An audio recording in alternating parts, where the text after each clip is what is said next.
Hi YouTube, you're all DM here. I'm going to be running, or trying to run a Numenera one shot today called the Old Triangle. So this is my first time running or playing or seeing Numenera played. So we'll see how it goes. Get my players introduced just themselves first, as in they're humans. So let's start with Troy. All right, my name is Troy Spencer. I do have a channel on YouTube. It's called DMT Tabletop Gaming. You want me to introduce my character as well? No, we'll do that after. So just yourselves. All right, Dennis, you're next. Hello, my name is Dennis. I don't really have a channel, but you've probably seen me in most of Lloyd's games as a player. All right, Dave. Hey everybody, my name's Dave Sims. I got a channel, David Sims, and if Lloyd lets me, I'll put a link to this game on my channel, so he can get all creative rights to it. So. Okay, Chepe. Hello, my internet handle is Chepelepepe. I have a channel Fontrodden, and it's now Surrealist Month and Dream Fiction Month on the channel Fontrodden. If you like niche gaming content, go to it. And then Bryant.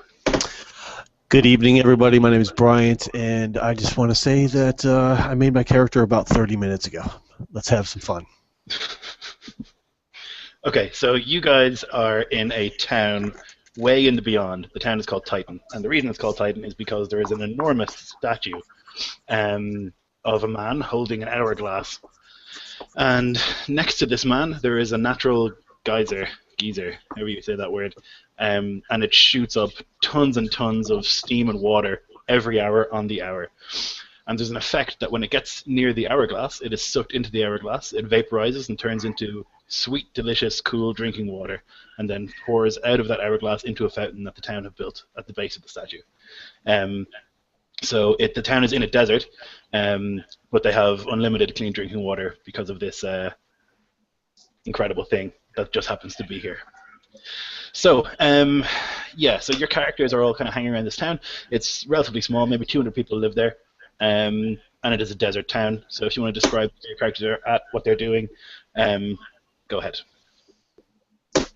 All right, so my character is Sori. So you look across the room, or across the courtyard, sitting alone, legs crossed underneath, at the base of the fountain. A young woman, maybe 17 summers of age, sun-kissed legs and face, those first appearances of summer freckles dancing across her nose and cheeks. She's looking down at a black leather-bound tome. She opens it lovingly. A grayscale holographic image appears on the pages. The images of a warrior. He moves through a complex arrangements of parries and thrusts. Reaching out with her right hand, ever so slowly, with elegant grace, she moves to cup the image, to hold it as if it was something substantial. As her hand begins to pass through, her eyes close. The same warrior, now in flesh and blood, full of color, stands before her. Through words, though words could not be heard, his soft smile and kind eyes fills her with warmth. Then suddenly, volumeless coughing, violent in its visage, the man keels over momentarily as he rises again to look upon her. She saddens as she sees the blood stain his lips. She opens her eyes now, and the holographic image glitches in and out of existence as her hand concludes its journey through. Hastily, she closes the book. Her hand moves to remove the lone tear that had flowed down her cheek and rested on her lips. This image of her father, these last sights of him, makes her very sad. Excellent. Awesome. Alrighty. Who's next? Try and follow that.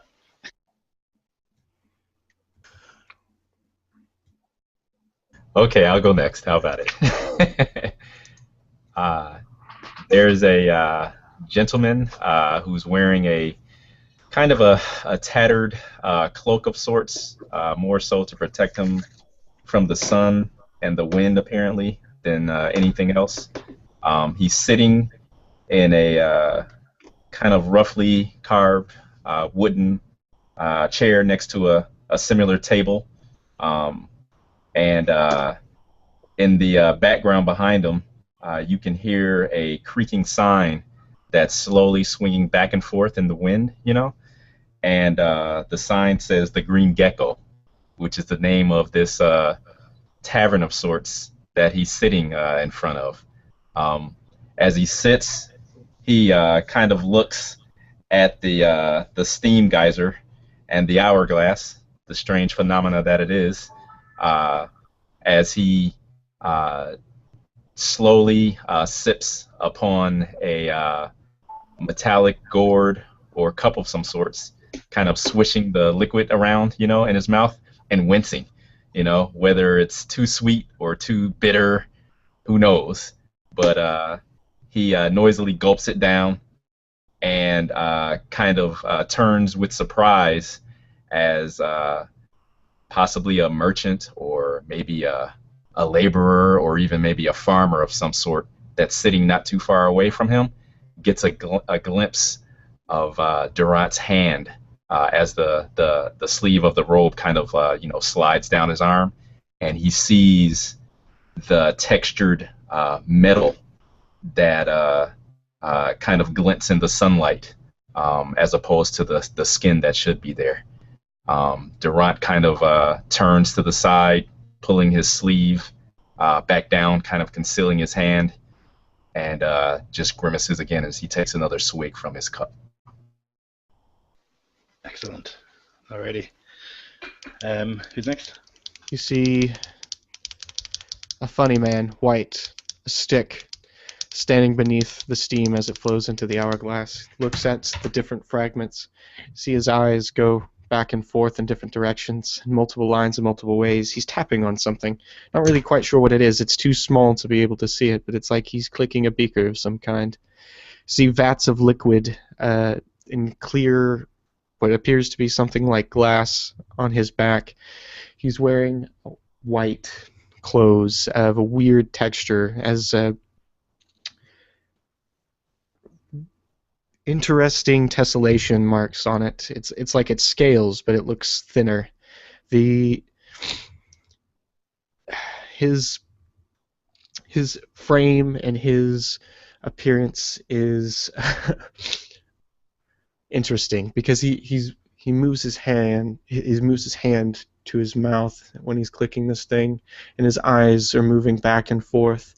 There's patterns and lines running through his mind, and he sees names. He sees Durant, Chaka, Sori, Moribund, and he looks at fragments. He looks at possible realities. He looks at factors and equations and triangles and circles and colors and how they relate to one another, and he looks at the steam, and he sees these patterns almost represented in how he knows the particles in them are moving, and how he knows some of the technology that he uses must be involved in some way. He gestures his finger toward it. Yes, yes, yes, very much, yes. Yes, very much, yes. Very good. Yes. He snaps out of his slight meditation, and he turns over and sees someone at a tavern. Insulted, he prepares one of his brews, opening up a clear glass jar. You see gray goo form itself into a clear glass liquid, and then the liquid has some kind of reaction that bubbles out, and it turns pink, and he hands it to his friend in front of the tavern. Perfect. Alrighty, who's next? As you gaze upon Moribund, he is crouched in the shadows. His cloak is tightly wrapped around him. Beads of perspiration dripping down his face. He has a knife in his hand, sharpening it on a little stone that he carries in his boot. He's looking around very nervously, cranking his head, kind of like a twitching little nervous, wiry little crackhead guy. You have to wonder, Is he watching his back? Or perhaps it's those voices in his head. You are doomed. You are doomed. As he sits there in the shadows and he's sharpening his knife, he whispers softly, I can escape this. I can get out. There's a way.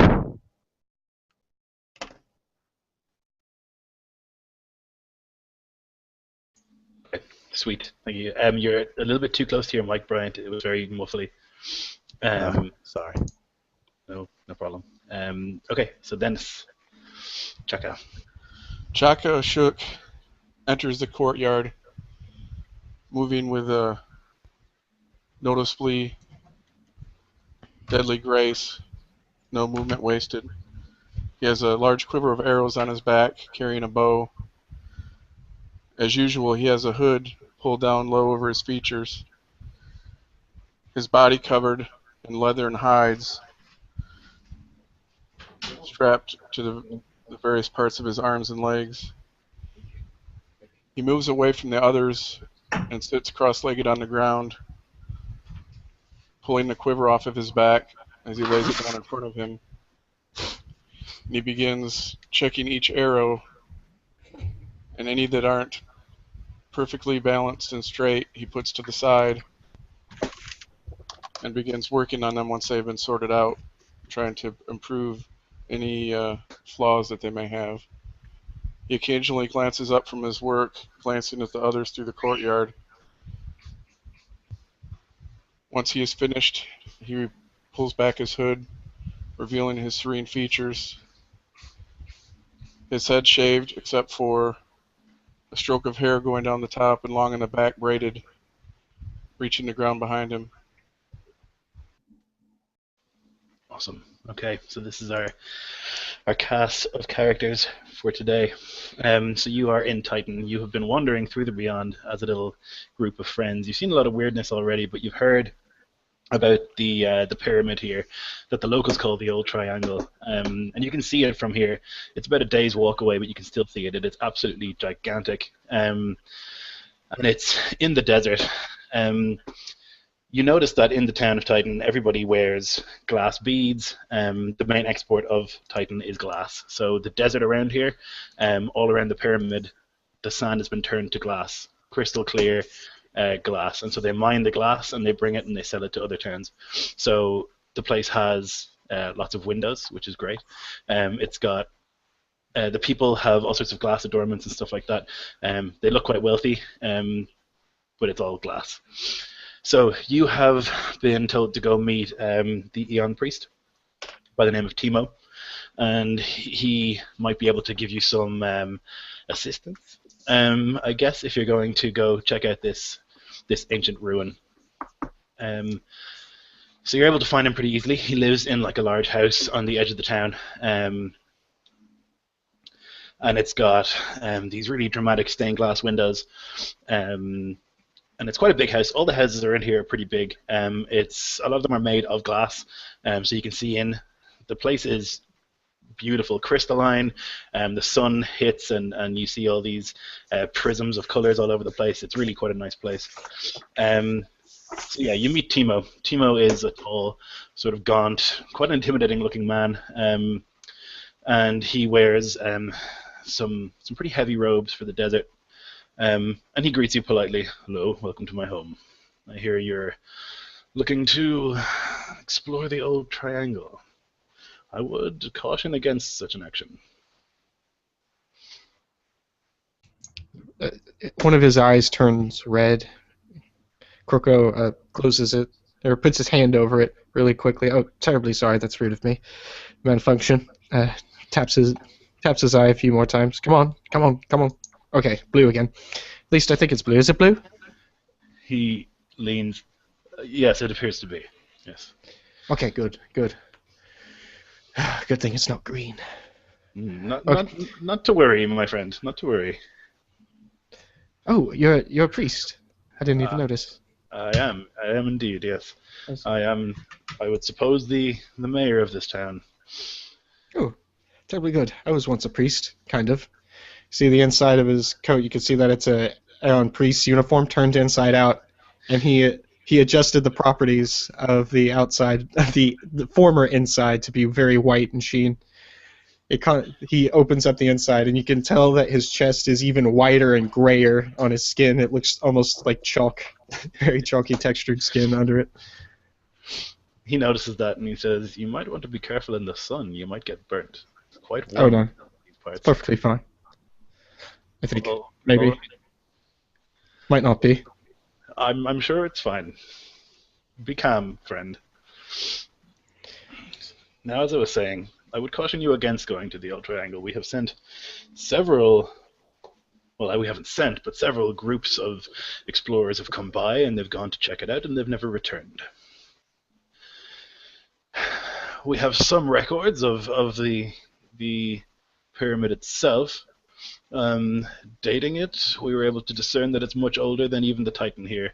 It is old, and the metal it is created from is not of this earth. We have never seen anything like it before.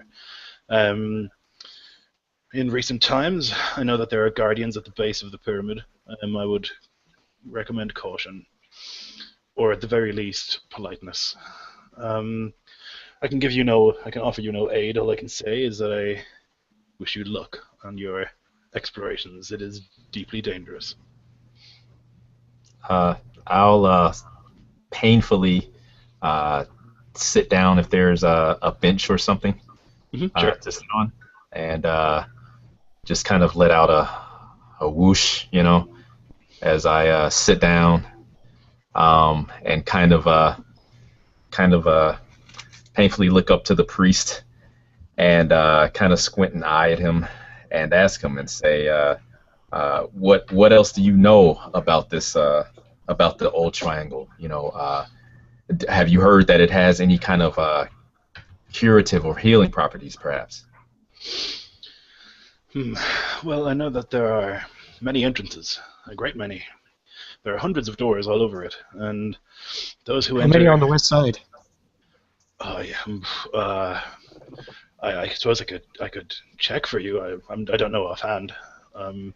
It's important. Uh, It's very important. Okay, one moment, and he goes into a back room and he comes back with a little book. I'll give him a glare. He comes back with this book, and you can see it's mostly just handwriting and stuff like that with a diagram of the pyramid, and you can see the diagram. The pyramid is upside down, so it's upside down with the base on the top perfectly flat, and about less than a third of it is actually below ground. It looks like it's been smashed into the ground. And he looks and he kind of cross-checks and stuff. On the west side, looks like there are. Looks to be about 15 on the west side. Okay, good. It's purple then. It's black. No, not the actual color. Never mind. Just you wouldn't understand. I see. All right. Why are you looking at me? Why are you looking at me, Durrance? Would you let the man speak, please? Oh, terribly sorry. What I can tell you is, yes, that there are many entrances, and that each one seems to lead to a different place. We have one group returned, and they said they found a great many riches, and that is what has attracted all the others. They reported robotic servitors inside, taking care of the place, speaking a language they could not understand, but they weren't aggressive. And yet so many others have gone and have not returned. Perhaps they went into the wrong entrance. This has to be the place. It very well might be. It could be the answer to all of your problems. I simply don't know. I'll kind of shake the container at my neck, and you guys can kind of hear that the liquid sloshing around in it. It's pretty much almost empty. And I'll kind of wink at Kirko and say, "It's almost time for a refill, my friend." Shakes his head. In various degrees, you could tell that the last one was very intentionally obtuse. Like, there's a very far angle. he has to get the angles perfectly. It's always important to get those angles perfectly. All the while these conversations are going on, Sori is shoulder to shoulder with Shaka because she has a certain kinship with him, being that they're both martial warriors. She's kind of uncomfortable with these other odder individuals, Kirkwo most of all. In addition to being somewhat uncomfortable with her new ally, she's also very uncomfortable with this elder, this so-called mayor or leader of this town, having been recently banished from her own conclave that she had grown up in. She's very untrustful of people such as this man. So she's staying quiet and just kind of listening in on the conversations from the back, as close as she can to the one person she truly trusts, which is Shaka. So the priest kind of spreads his hands wide and says, "You are welcome to take as many supplies as you need. We have infinite clean drinking water. I would recommend you stack up on that. There's nothing else I can offer you, I'm afraid. But if you require anything, or if you need to come back here and rest, you are more than welcome. It is about a day's travel. You can't miss it." He kind of chuckles. It's rather large. The drinking water, right? Is that from the 4th or 5th civilization? That we do not know. It has been here since the town began. My tests have been inconclusive as to dating the actual substance. It's not any sort of stone that we recognize. It's definitely not local, so we're not certain. How inexpedient. Rather unfortunate. He remains very unimpressed, and he pulls out one of his glass jars, and it melts into a gray goo, into a dust, and then it reforms itself, and inside there's liquid, water, and he drinks his own water as he walks away. Very proud of himself. Alrighty. So, any more questions for the priest, or do you guys want to get going? Nope, I'm good. Did you need any more armaments? He looks. Chaka looks away. Doesn't like looking Chaka in the eyes. Shaka shakes his head and says, "No, I am well set at the moment."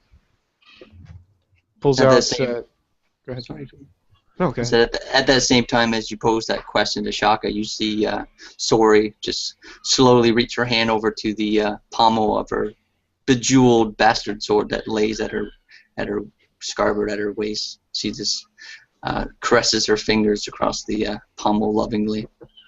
He looks at the glimmers because they're refracting, and is now because his eyes are changing color because the nanomachines in his eyes are starting to malfunction a bit. The sparkles are actually going in the same patterns as the colors are changing. He looks at it with curiosity. He touches it, and then here. He opens his palm. You don't really know where he pulled it out, but there's this little thing of black dust, and it forms a giant ring. Pass this through it, and it will sharpen it perfectly. She reluctantly reaches her hand out and takes the substance, placing it in a pouch at her side. Very good. Very good. Walks away. Okay. All right. So, being back outside the town, you can see that the pyramid is, in fact, it looks close, but that's because it's just enormous. It is about a day's walk away through the desert, but there is a path that has been, I guess, walked several hundred times, so there is a clear way to get there. And the Aeon Priest also mentioned to you that there's been no trouble for anyone getting there. It's just getting back that seems to be the issue.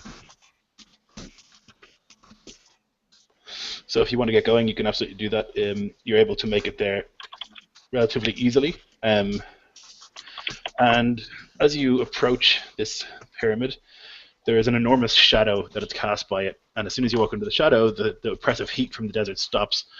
And you can see that the floor you're walking on now, the stand became less and less fine and started to clump together as you got closer. And then now it seems to be just flat glass. For miles around, just flat glass all over the place. And you're walking on this glass that is many miles thick, you assume. You can't see anywhere. You can see through it, but it just goes down into blackness. And the pyramid is wedged in this glass. There's no cracks or anything around it, but it's like almost a nice little square has been cut out, and the pyramid is lodged in there. It is upside down, the top totally flat, and all around it you can see these doors, or windows, I should say. And as you approach, you can see that closest to the ground there is a rope ladder leading to one of these doors. But also, there at that rope ladder stand two men with their arms crossed. About how high up is the portal above the ground? About 100 feet. Oh, With its wow. rope ladder, Okay. yeah, it's pretty high up, and that is one of the lowest ones. What do the two men appear to be, or how are they dressed? So they're both dressed identically. They have some sort of armor on. They have their arms crossed, and they're both just standing, perfectly still, looking not in your direction, straight ahead of them. So, if we were to redirect their vantage point slightly, would we have access to one of the ladders? There's only the one that you can see on this side, and so you can basically at the moment see two sides, and the only ladder you can see is the one. It's basically, if you're looking right at the pyramid at one side, and on the right-hand side there's a ladder that comes down from one of the portals. And they're standing directly in front of it. They're standing at the rope, yeah. Oh, okay. I was going to try and distract their vantage point, but What's their disposition against us? Like, are they friendly or foe or what? They're not looking in your direction. They're just staring straight ahead. Okay, I'll stand there or stop in my tracks and kind of spread my, open my arms up, and I will attempt to determine the nature of those two individuals. So I'm going to use a scan action, basically, is what I'm doing. Okay. But So, I'll have to get close enough so that they will see me. It's obvious, It's nothing, nothing hidden. okay. Let me just. So scan lets you find out stuff about the person, right? Reveals its level, a measure of how powerful, dangerous, or difficult it is. Scan an area equal to the size of a 10-foot cube, including all objects or creatures within that area. Okay. You'll also learn whatever facts the GM feels are pertinent about the matter and energy in that area. Okay. So, unless there's something preventing this scan. So. No, you're able to get close. They still don't look in your direction as you approach. And you're able to scan, you kind of extend your mind, and you see that these are not in fact humans. They are, would you know what they are? They appear to be human. They look human. They are extremely determined to stand where they are, and they are giving off a strong vibe of guardian, of protecting the area. In terms of power, they're tough. I'm going to give you the number. It's a 4. So that's, that doesn't mean, Right. So they're very competent. Is that fair? They're competent. Yeah. Okay. Definitely. There's the two of them. They're standing there, guardians. If you want to, you could do a Numenera check to see what they are, because I reckon you're training that if you're a nano, right? Yeah. So just roll a d20. Okay. The difficulty is going to be 4, right? So if you want to reduce that, it will be reduced by 1 because you're training Numenera, so you'll need to get a 9 or higher. 9 or higher. Okay. If you want to reduce that more, you can spend effort to do that. No, I'll just try a straight roll. Okay. So I'll still stand there in that position and kind of just try to read them a little deeper. And let's see. Nope. That's a 2. Okay. Right. So you're just not quite sure. You think like you've probably heard of these things before, like guardian things, not quite human, but they look human, but you're not able to pinpoint exactly what they are. I'll after a moment or two, I'll open up my eyes and exhale, and then I'll turn to the rest of my fellow travelers here, and I'll simply shrug and say, they appear to be nothing more than very competent warriors of some sort. Whether they're here to prevent our entrance or to prevent our escape, I don't know. so in all ways they look human, though. They look to be just Yes. human men who are warriors. Right? They don't look to be mechanical or No. synthetic in any way. No. All right. So I'm not going to try and dance and try to break their focus, because I'm thinking they're probably... Well, that actually, you're saying I think they might be human, so I'm going to go ahead and do that. So I'm going to start doing this like alluring dance as I approach them and just see if I can get any type of reaction from these individuals. I'm going to go slowly in case they become aggressive towards me. So I'm just doing like a belly dance or some kind of alluring dance. I don't really know what alluring dances are, but... Sharkwo. Oh, you know. Dollar bill, yo. It's called the rub sheet. Sharkwo watches her, and then he's like, huh. I want to So, try yes. that. So she's wearing like one of those. Her lower part of her garment is like just like like those robe, like a Roman skirt type of thing. So there's like lots of leg exposed, and then it's like a beast skin, very tight hide outfit. And she's a very attractive young 18-year-old lady in her This thing, prime. you understand. No, she's quite attractive. But anyway, she's also trained in all types of physical performing. So she's quite a sight for these people, if indeed they are people. All right, so you As, do your... Go ahead. As Sari begins approaching them, Chaka turns his body to the left slightly to kind of hide the fact. And with slow movements, he's going to reach up and pull an arrow and notch it, though he is going to keep his bow pointed down to the ground on his left side. All right, so Troy, you're able to do a little dance, and as you approach, they still have their arms crossed, and one of them says, "Gak, gak, gak, gak." I'm not able to decipher what that is. No idea. Okay. Is it aggressive? Is it like guttural and aggressive in It's nature? guttural, and yeah, it seems to be a sort of a shooing. And they're still standing there with their arms crossed. They haven't went Yeah. for any weapons or anything like that. No, they're just standing there with their arms crossed. All right. So I also have a careful movement skill, so I'm gonna slowly start to backtrack towards the rest of the party and stand alongside Shaka once again. So you noticed that when you were close, right? When he was speaking, I mean, his mouth moved, but no other part of his body moved. Like he was perfectly still. You also noticed that they didn't blink at all the whole time that you've been looking at them. All right. So I'm gonna assume that I have the feeling that they might be unnatural, not a flesh individual the same as myself. Would that be fair? Or I'm going to relate to them exactly what you just said, that their mouths are moving, but they're not showing any other type of facial features moving or anything like that, no emotions.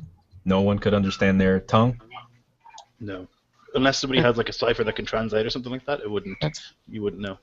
That's really weird. Brian, no, but Moribund, you're weird. Do you know anything? Very weird.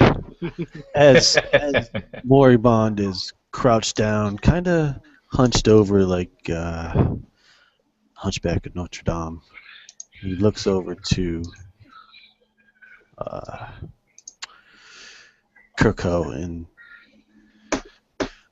says, "You have no idea." And you see him with his knife that he was sharpening, just slowly dry shaving the whiskers off his face, looking at the guards, thinking that perhaps he could focus the sunlight that is reflecting off of the tons and tons of glass into a pinpoint laser to try to bore a hole straight through both of their heads.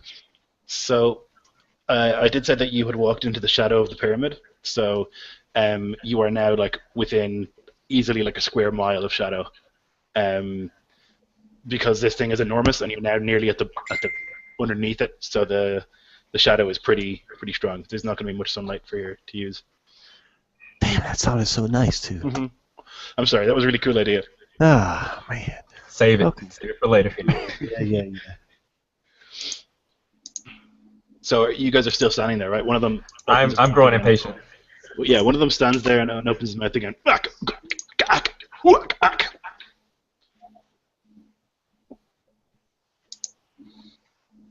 I'll look back at the group again, and assuming I get no kind of response from them that anyone understood that, once again, I'll begin walking up. to the two guardians.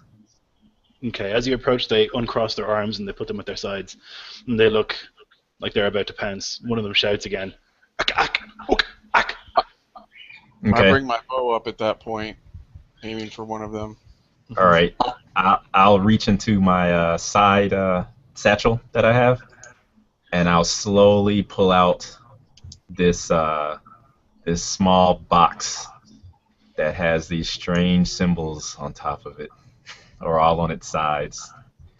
And I'll slowly open it up so that the opening is facing them, Mhm. and I'll press the button. And the mariachi band will come out and begin to play. Good. So- Very good. Very good, George. Very good.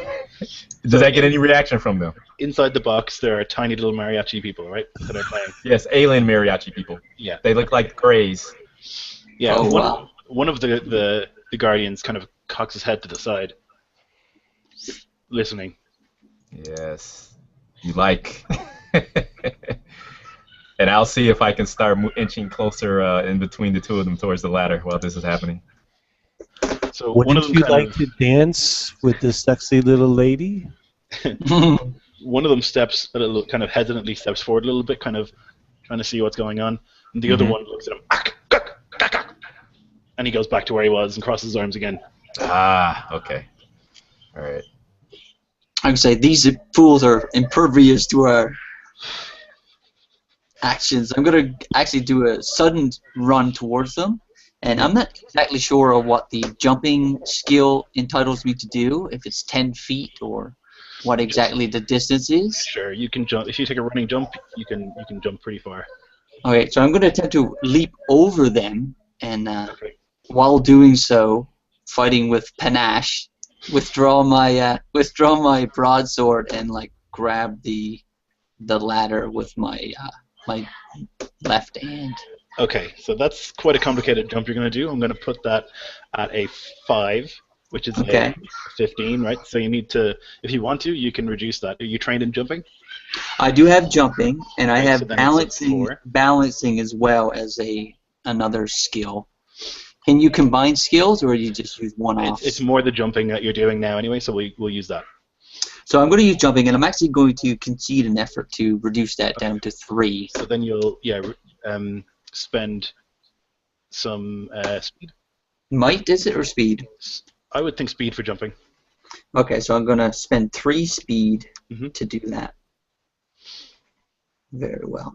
All right, so I'm down to 9 speed. I'm going to roll dice stream. You want me to do that? Please. So I need a 9 to be able to jump over these automatons or whatever they are. Mhm. Here we go. Nice. 18. Okay. So I do it with lots of Yeah. panache. So yeah, not only do you jump, so you start running, right, and you can see like little bits of dust being kicked up as you run on the glass with a little bit of sand on it, and you leap into the air. You actually do a sort of pirouette in the air, and you land with one foot and one hand on the ladder, about 10 feet up, with your sword drawn. Ha ha! On guard! And everyone's like, "Ooh, nice." The creatures freak the fuck out. So does the mariachi band. They kind of look up like, oh. Yeah. Purdy. So They- I have a They were doing question. like a little drum roll and stuff on the way. I have Go a ahead, question Troy. for you. I don't Yeah. want to be talking out of character, but just for the purposes of, you only get those like minor and major effects when you're attacking, or that could pertain to any type of thing. It could pertain to anything. I think it's when you get a 20 or a 19 with skills and stuff. 19 is a minor effect and 20 is a major effect. Combat Ah. is 17 upwards that you get bonuses. Right. So I just missed out on that. Yeah, but you did get to do a sweet ass pirouette and land. True. You landed really well on the ladder, like you've got a good grip and your foot is on there too. So So I'm ready to attack next round. yeah, if you've I actually. choose to do so. What I will say, which is a good thing for you, right? The ladder, because it's made of rope, swung back a bit, so you're out of their range at the moment. So you'll be swinging back. They uncross their arms, and they do it with like a violent motion. Their arms extend to almost like whips, tentacles that just like fling out 10 feet in each direction, and they start like swinging them around, and they're shouting at each other. So now we're going to do initiative. So the way this works is you guys roll d20, and these guys are a 12. So if you get over a 12, you get to go before them. Well, I don't need to roll anything. If you get over a 12, okay. So Chepe, you're trying initiative. So we roll as a group then? No, Just you one each of us? roll. You Oh, each we do? roll, Oh, okay. And then each person who's over will get to go before the bad guys. Okay. So the target is 12, but Chepe's initiative So his skill target will be 9. 9. I failed miserably. Still Did failed. you fail too, Chepe? Yep, we all fail. No, I think Dennis is good. Dennis is Okay, good. yeah. So Shaka, okay. my hero. Chaka was ready to go. He had the bow strung and everything. So, okay. Right. So, right. So these guys have flung their arms wide. They're kind of whipping these tendrils around, clearly furious that you have tried to cross by them. They weren't aggressive until you decided to ignore their warnings, their numerous warnings. So, Chaka, you are the first to act. So, do you know what you need to do? Not at all. I know Okay. what I want to do, which is release the arrow into the back of the head of the one that's nearest Sari. Yeah, sure. Okay, so you'll need to do an attack roll. So you need to beat a 12. If you want to use one of your abilities that you have, you can do that too. So like you Yeah, I want to use. It doesn't affect the attack, but it affects the damage. I have Pierce, which Yeah. gives me an additional damage. Okay. I don't know if there's anything I can do to get a bonus to hit or not. I don't think so. Well, you're No. gonna have an edge in speed, right? Yes. Or is, Yeah, I do have an edge in speed. but not in might. No. That just reminded me. I did have an edge in speed earlier, so that only cost me 2 instead of Okay. 3 Yep. earlier. Okay. So what are bow attacks? Are they dexterous and speed related, or are they might? I think range attacks are speed related. Yes, they are speed. Yeah. So that's going to cost you 2 to bring it down to 9 to hit. Okay.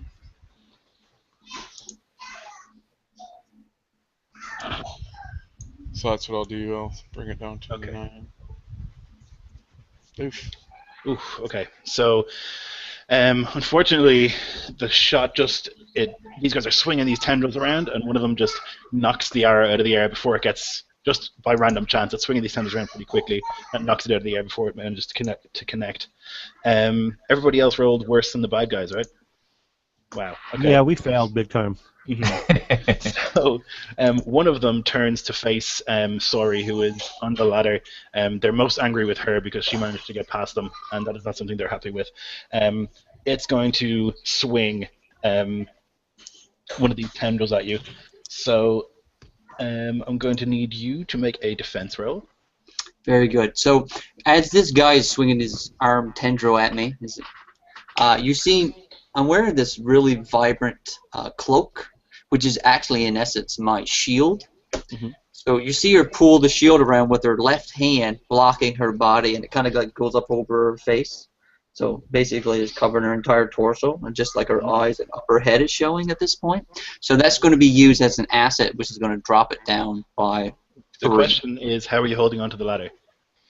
Oh, I'm graceful and I'm balancing, so I'm kind of using my feet to keep myself in position. Okay, well then you'll need to do a balance roll not to fall off when you let go. Okay, let me do that first then. Want me to do that first? Sure, yeah. So I'm going to use balancing, which reduces it by 3, so I'm at 9. No, it's actually less. This is only going to be challenge. yeah. So you're at a 6 basically.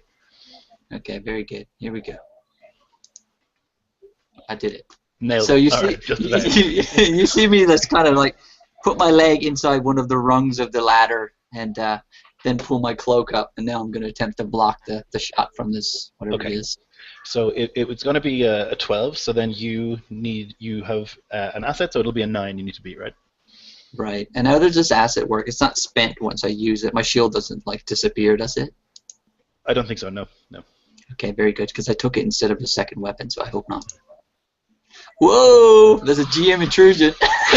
Okay, yeah. So Hey, that's good. We can see what happens, you know. Mhm. So I kind of like pull my shield up over my eyes, and this thing swings at me. That's good.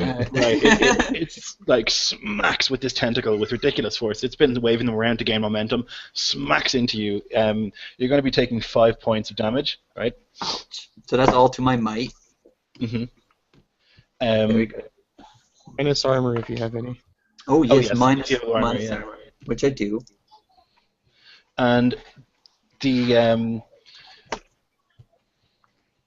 whip is kind of barbed and it smacks into you and it hits you like in a place just right in the base of your back and it stuns you and you fall off the ladder, and you kind of get the wind knocked out of you as you fall. So you're like on the ground. Seeing that happen, the other one decides that's under control, rushes forward towards the rest of you. It's going to try and rush at Chaka, who is probably the furthest away, but the one who tried to actually harm one of them. And so it's going to run. It's got long movement. That's fine. It can get to you. And it's going to try and attack you. So you'll need to make a defense roll. And what does that involve? So you need to beat a 12 if you want to. If you have anything that'll improve your defense, it's going to be a speed defense to get out of the way, right? Which I am trade, yeah, and speed defense. So then it'll be a 9. Okay. If you want to spend effort, you can. You can spend 3 points of, or actually, unless your edge is in speed, Yeah, it is. because then you'll be able to spend 2 points to reduce it by another 3. Okay. So it'll be a 6 if you want to do that. Yeah, I'm gonna go ahead and do that. Okay. Okay. Yeah, that's okay then. There, you spent it, so you're just able to block. So yeah, the tendril comes smashing down. It cracks the glass beneath your feet, but you're already gone. You've taken a step to the side. Okay, so then it's up to you guys. Who goes next? I had an 11. I do believe me and David had 11. Okay. It's It's irrelevant here, but Yeah, Oh, whoever okay. rolls higher than me or higher than the challenge gets to go before the monsters, and everyone else goes after them. So, I think in the rule book, it says you can go either way if you want. Right? If you got a bunch of dudes that are like, no, I'm gonna go first. I rolled highest. Then the DM could make that be the case. So that's kind of cool that you had that option. I don't mind if you guys just want to pick who goes what order. That's fine. with Go me. ahead, Bryant. Yeah, man. I just got a couple Everyone else questions. do the fighting. What I'm picturing is like a bipedal humanoid that's swinging around these You know what? tentacles like Iron It Man looks 3 like guy. exactly Whiplash from Iron Man 3. That's what Okay. it looks like too. Okay, Yeah. so, and one of them just stopped to attack Chepe's character, right? One of them ran forward and attacked Chaka, and the other one has knocked Sori off the ladder.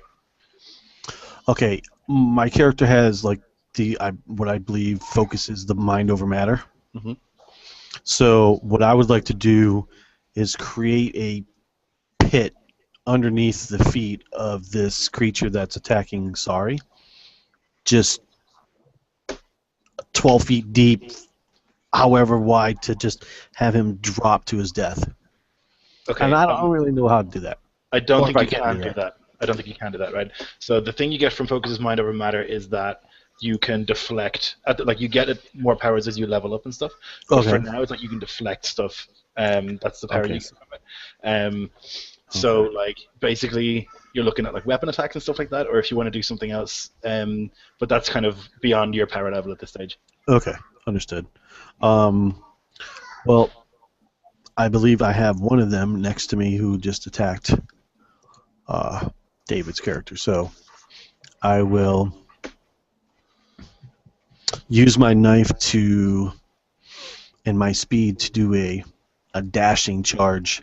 Okay. With kind of like a garroting Achilles tendon type slash to disable him. Yeah, sure. That work? All right. Now how do I do it? Do you have any? You're a jack, right? What Speed power- is my. I have a +2 to speed. And I am a jack. Yes. The Okay. +2 to speed just was added. Your Your pool. pool. Your pool was, Okay. goes up by 2. Did You don't you- have, it's not like a okay. +2. Did you Okay. pick some of these tricks of the trade, like bash or something like that? I believe I picked bash, and the other one was. You've got thrust, practice an armor skill with defense, trained without armor, pierce, or hedge magic. Pierce, I believe I picked. Okay, that's a ranged attack. If you want to throw your knife, you can do that. Or thrust or bash, sorry, is a pummeling melee attack. It inflicts Yeah, one the less damage, but thrush can and mass. daze them. Yeah. I'm kind of remembering that character. Thrust and bash, yes. So thrust is a powerful melee stab, and you make the attack and do 1 extra point of damage if you hit. Nice. Yes. So you got to spend 1 point of might to do thrust. Okay. So I'm down to 9. And I roll d20, right? Yeah. So basically you're looking to get a 12 or better. If you want to, if you have an edge in might, I don't know if you do or not. Then you can spend 2 points instead of 3 to reduce it to 9 instead of 12. I think my edge is in speed, right? Oh, actually, it's a speed attack, right? If it's a little weapon? Oh, no, it's not. It's only ranged weapons. Okay, so yeah, if you want to spend 3 points of might, you can reduce the roll by 3, so to 9. No, I think I'm just going to go straight up. Okay, so then you just need to beat a 12. Okay. 17, baby. Yes. Nice. Okay, so then it's a light weapon, which does 2 damage. It does 1 extra damage because of The thrust. thrust.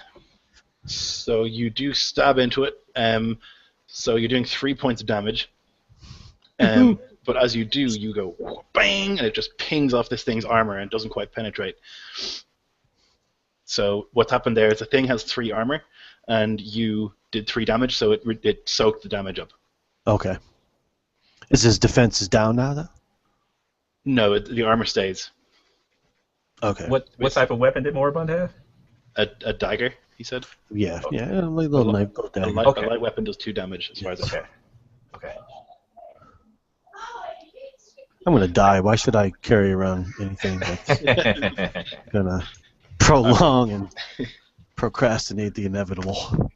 Kirkwood watches this dagger fly and just bounce off this creature. Tendrils are flying. He just watched Sari fall off of the ladder. He looks down at the dust and starts just fiddling with it. He looks at his dart thrower on his arm, and he just feels impotent. He's just drawing equations in the sand. Durant will he'll look at Kirko and shake his head, and I'll reach out once again with my mind and see if I can possibly grasp one of these creatures, their psyche, and just like smash it. Okay, perfect. So it's an onslaught action. Right. Okay. So it'll be a mental attack. It'll do intellect damage is what I gotta do. Okay. So it'll be a 12 unless you want to reduce that somehow. If I spend effort, is it gone? Or I mean edge. I'm sorry, edge. Or how does that work? Can you explain it to me? I can't. So- Tepe, do you know? I do. Okay. I can go ahead and explain. So when you use effort, you have to reduce that pool by 3. Your edge, whatever that number is, allows you to reduce it by 1. In your case, less. So it would only cost you 2. Okay. So you're gonna use an intelligence ability, Mm-hmm. Yes. and your edge is in intelligence. Yes. So if you use effort to reduce the step by 1, and thus decreasing the difficulty by 3, By 3. Mm-hmm. you reduce your intelligence pool by 2 instead of 3, which it would normally cost. Okay, but this does not burn up. No, any the effort, or edge. Okay. those numbers are static. Static. They- Okay. Gotcha. They increase as your tiers go up. Okay. Cool. All right. Well, I will do that. I will use effort for this attack Okay. and So you're reduce looking at a my 9. number by 3. You're looking at a 9 then. Oh, 9. Okay. All right. Let me try that. I didn't do too good last time, so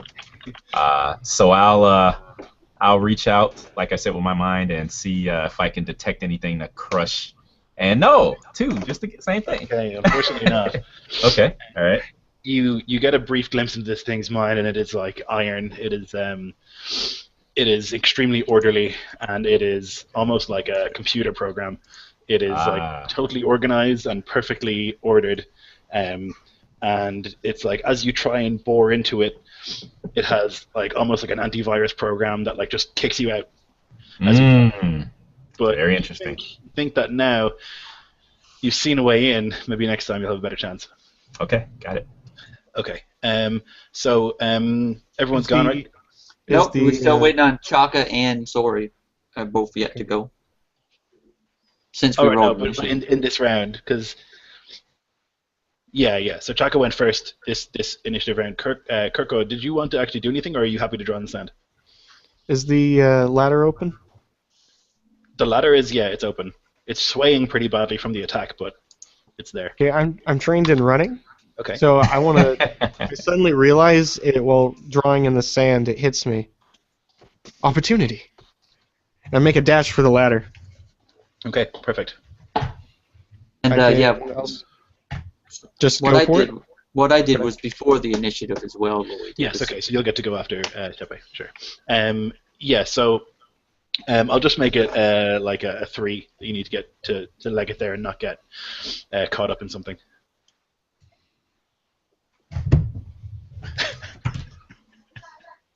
Man, what is going on? Yeah. E2? E2. Yeah, he's rolling like me. Yeah, E2. Yeah, I should have said that. So yeah, you're running, but like it just the tendrils are everywhere, and you kind of you get just to the base of the ladder pretty much, but then like one of the tendrils smashes in front of you, and you have to stop for a second. But you're pretty much there. I blink about 5 times, and my arms just stay in the air, looking at the thing, waiting for it to move. Yeah, it does. Like it goes, cracks the glass, and just lifts up again. Like it's not even looking in your direction. It was just like collateral sort of whipping. Okay, sorry. What happened to you is that you were stunned, so you'll have to miss this turn. Oh, very well. That's an effect that the creature has when it hits. Okay, then we're back to the top with Chaka.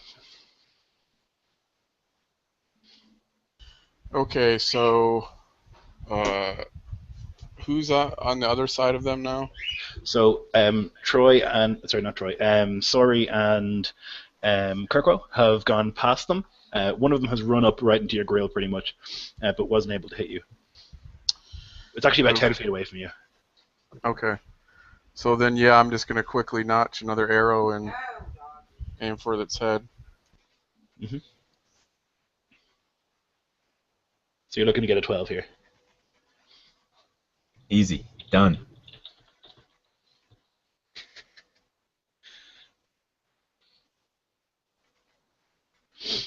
Damn you, Dice Stream. Oh, good lord. What's going on? I was like, because usually in D&D the challenge ratings are totally irrelevant, but I'm like, oh god.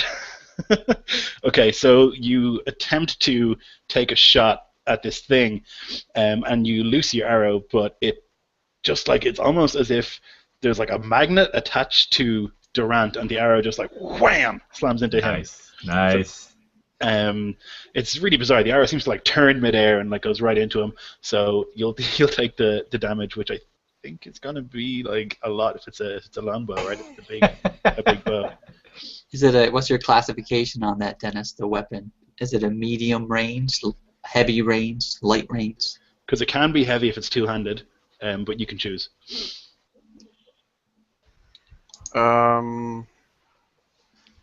It says, well, I don't know. It just says well-made, medium-ranged. Medium, Okay. so It'll be 4 damage. Okay, so my my jerkin and my natural, I guess if you want to call it that, armor, reduce that by 2. Okay. So I take 2 points from my might, right? Yeah. Okay. As the arrow slams into my torso, I kind of give the old face, you know, and kind of look, and the mariachi band kind of turns and looks to me, and I say, "No, you're fine, you're fine." So this is like not the first time this has happened. It seems that this happens like bizarrely regularly. That Durant's arrows just seem to like turn midair and hit you for some reason. Oh, okay, yeah. Not the first time it's happened. There's some sort of weird magnetism going on or something like that. Okay. So then it's the bad guys right after Chaka.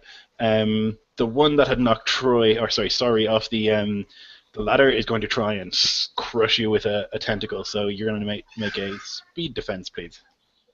All right. So I'm going to roll out of the way. Do I need to spend 1 speed to do that, or that's an automatic? Because I'm skilled in speed defense. No, so basically, because you're trained in speed defense, instead of rolling a 12, you'll need to roll a 9. To If be you want defense. to, yeah, if you want to do expend anything, you can do that to bring it into a 6. No, I'm gonna roll over 9 this time.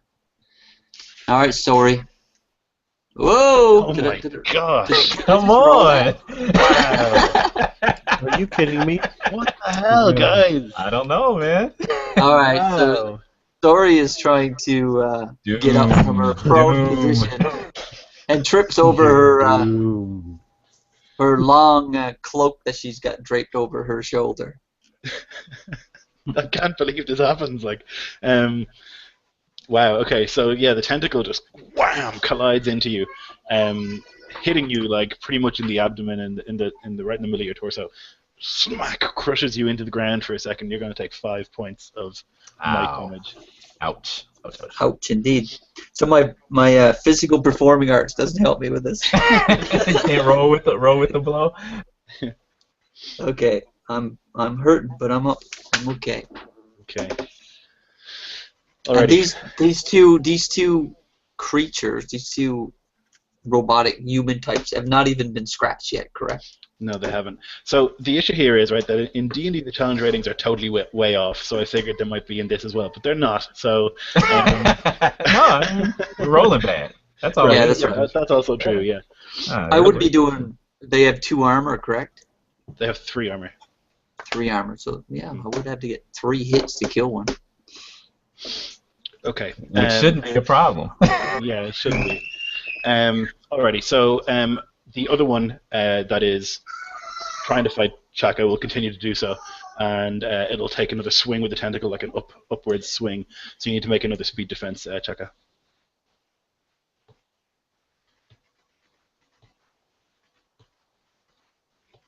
Yay! Finally. Yeah, okay, yeah. So you again managed to dodge nimbly out of the way.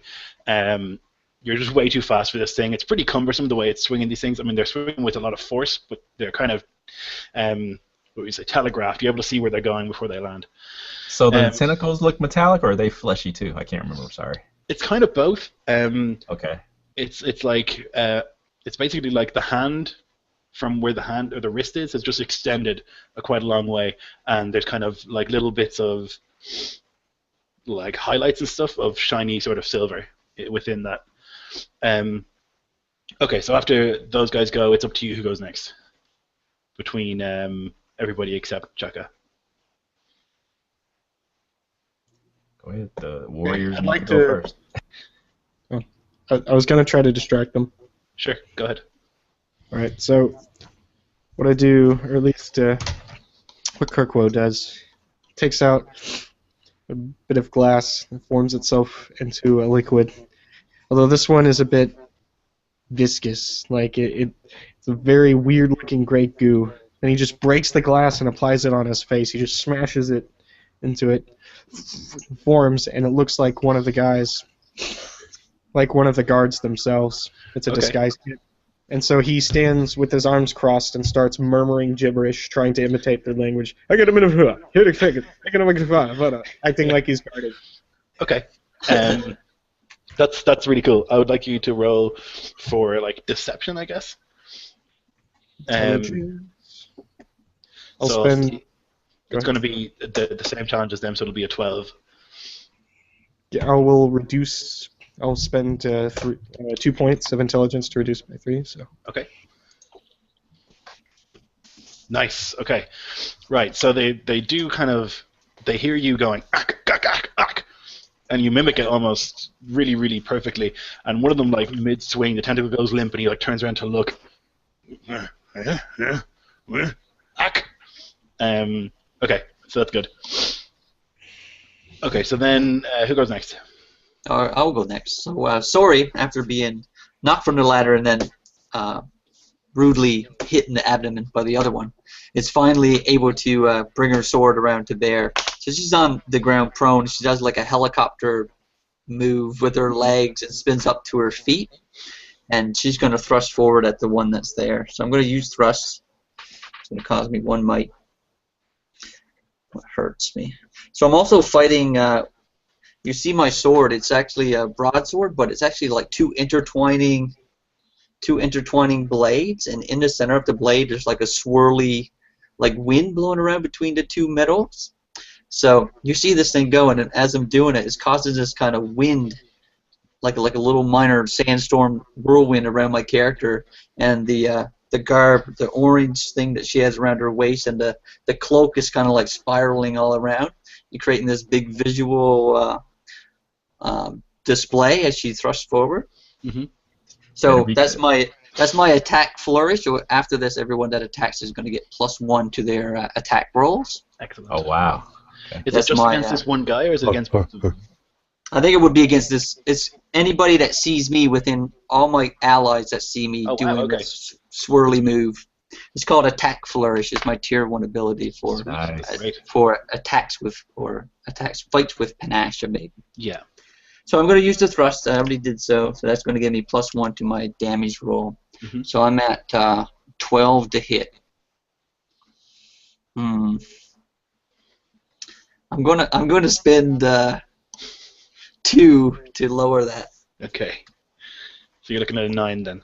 It's just so funny because in D&D a 9 is like effortless. Not when you're rolling 2 1s in a row. But that's all defense. This is offense. This is where I shine. So yeah, she does all this swirly thing, and the sand swirling all about her, and she thrusts forward against this thing with this fancy sword. Oh yeah. Nice. Okay, yeah, you definitely connect. So as you're swirling and dancing, you're able to like slice into the side of one of them. Your damage is Well, it's 5 minus 5. the 3 for Okay, them, so so it'll 2 be- against the creature. right. Okay, perfect. Okay, very nice. Contact. Contact indeed. So this thing kind of whack, whack, whack as you hit it. Okay, who goes next? I will. Sure. Doomed echoes in his mind after his feeble attack on the sentry. He stops and looks around and sees an arrow in mid-flight turn around and pierce one of his party members, and wonders to himself, am I the only one that's going to die tonight? Or is the whole entire party doomed? He's scared beyond comprehension. He turns from the fight and runs to the rope. Okay. So yeah, they are distracted. So I'm gonna say you just need to beat a 6 to get there. Okay. Now, the way everybody else is rolling tonight, it might be difficult. Not with a 15, though. Okay. Yeah, you're able to leg it there, and grab. You're pretty much right next to Kirko now, and you've grabbed the one of the lower rungs in the ladder. Nice. I give him an affirming. Can I give a question real quick? For my next turn, I kind of was going to jump off the rope onto the bad guy, kind of using bash is what I was thinking, and just pummeling his... I don't know if that makes sense, or the thrush, because I don't know what bash does. Bash will daze them. So it's like a status effect. That's good. Okay, all right. Okay. So Durant. You said that I possibly may have picked up a clue or something when I touched mines with one of the Mhm. creatures or things. Yeah. It's going to lower the difficulty by 1 to do that again. Oh, okay. Was I able to discern whether or not they were actually were there? I don't know. Animal thoughts or No, they're definitely they're capable of speech. They speak to each other, and they were Mhm. trying to speak to you, but it's a language that you just couldn't comprehend. It's not a Okay. language that anyone of you had heard before. Okay. They're definitely not animals. They're, I mean, Okay. they're they are they're sentient? natural creatures, but they're Okay. they're not animal intelligence. They're Okay. very intelligent. Okay. All right. I'll try to reach out again and mind slice possibly the one that hit.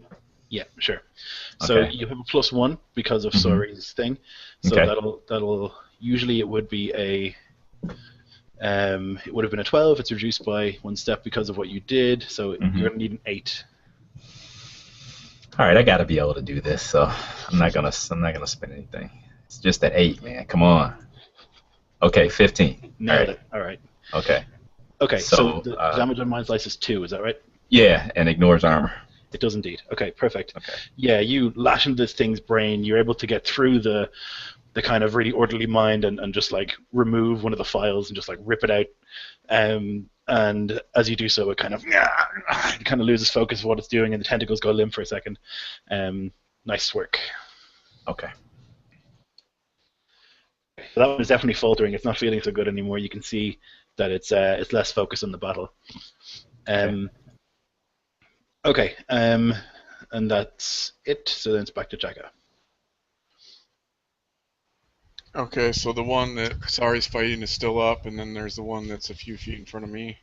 Yeah.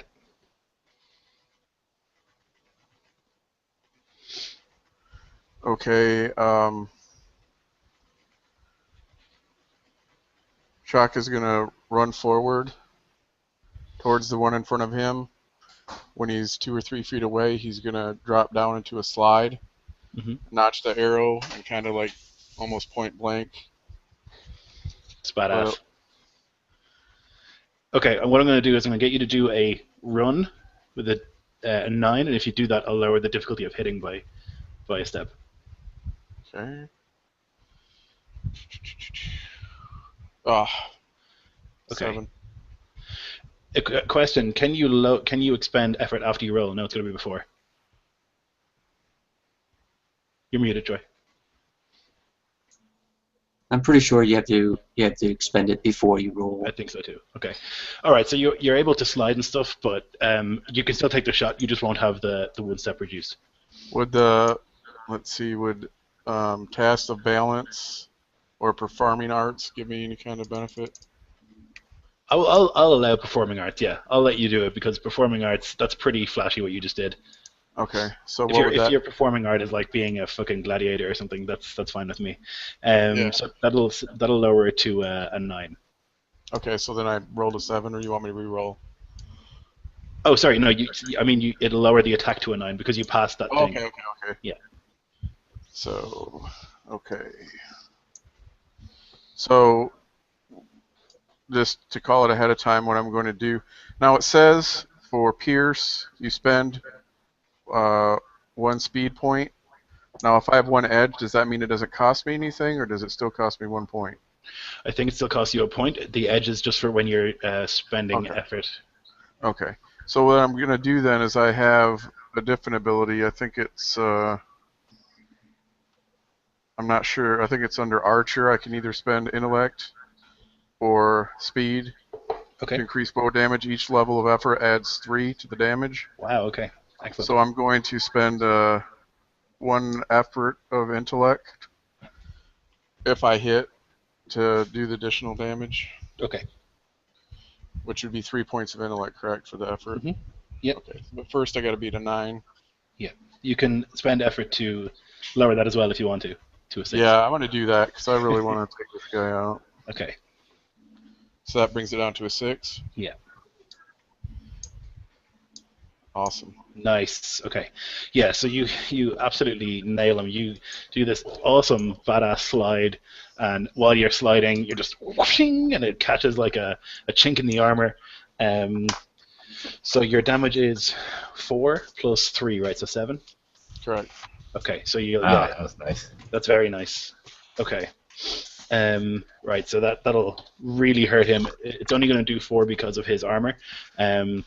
But yeah, you absolutely wreck him, and it's kind of like just in the link between his leg and his crotch, just like right in there, and he just like clearly cursing in his language that you can't understand, but the meaning is clear even if you can't speak it, and you continue to slide out the other side and are safe on the other side.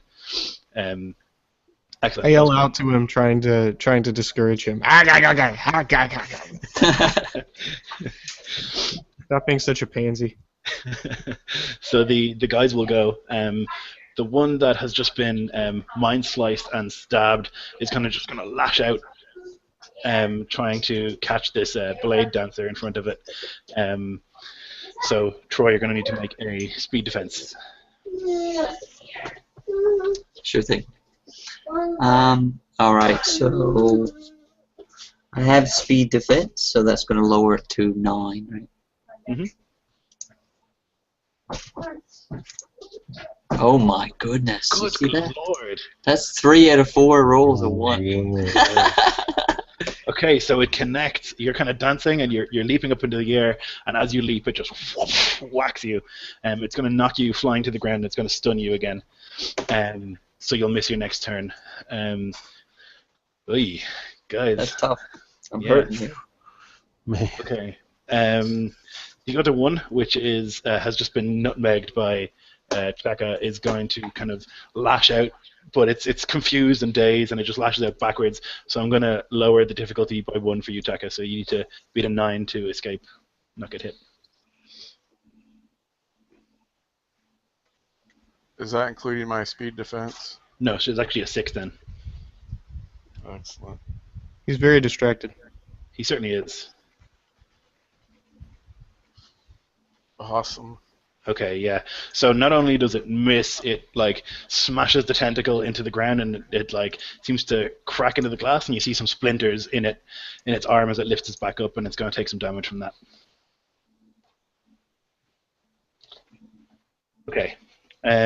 So who's next then? After the guys go, it's anyone except for Cheka. I'll go. Mhm. Overwhelmed with fear as he's running towards the ladder, Moribund sees that his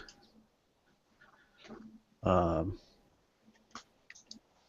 companion Sori has been whipped to the ground viciously. So as he approaches the ladder, he finally finds his courage and decides to charge up the ladder, roughly about 10 feet up, and probably boldly go where he shouldn't go. But he's going to jump from the tree and try to pummel his tiny little dagger into the skull of this beast. Okay, perfect. So what I need you to do is make a jump roll, and if you do that, I'll increase your damage by 2. Nice. So the jump is going to be, I'm going to set it at 9.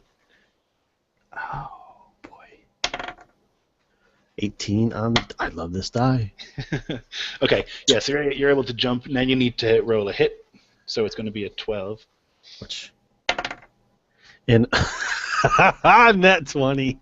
Okay, excellent. So you have a choice now, right? With the 20, you can either do 4 extra damage, or you can have like a major effect happen. That's something like knock it down, or daze it, or something like that. Major effect. Major Okay, effect. so you can kind of pick within reason. So tell me what you'd like to happen. As I'm coming down in midair, bringing the dagger in line with his head, upon contact, the weight and force of the impact knocks him prone to the ground, and myself, being brave and bold as I am, keeps the dagger lodged in wherever in his anatomy that is attached to. Okay. Yeah, that's no problem. So you did 2, plus 2, so you did 4. So that'll be, you'll do 1, but you also knock him on his ass, which is pretty good. Yes. Okay. Alrighty.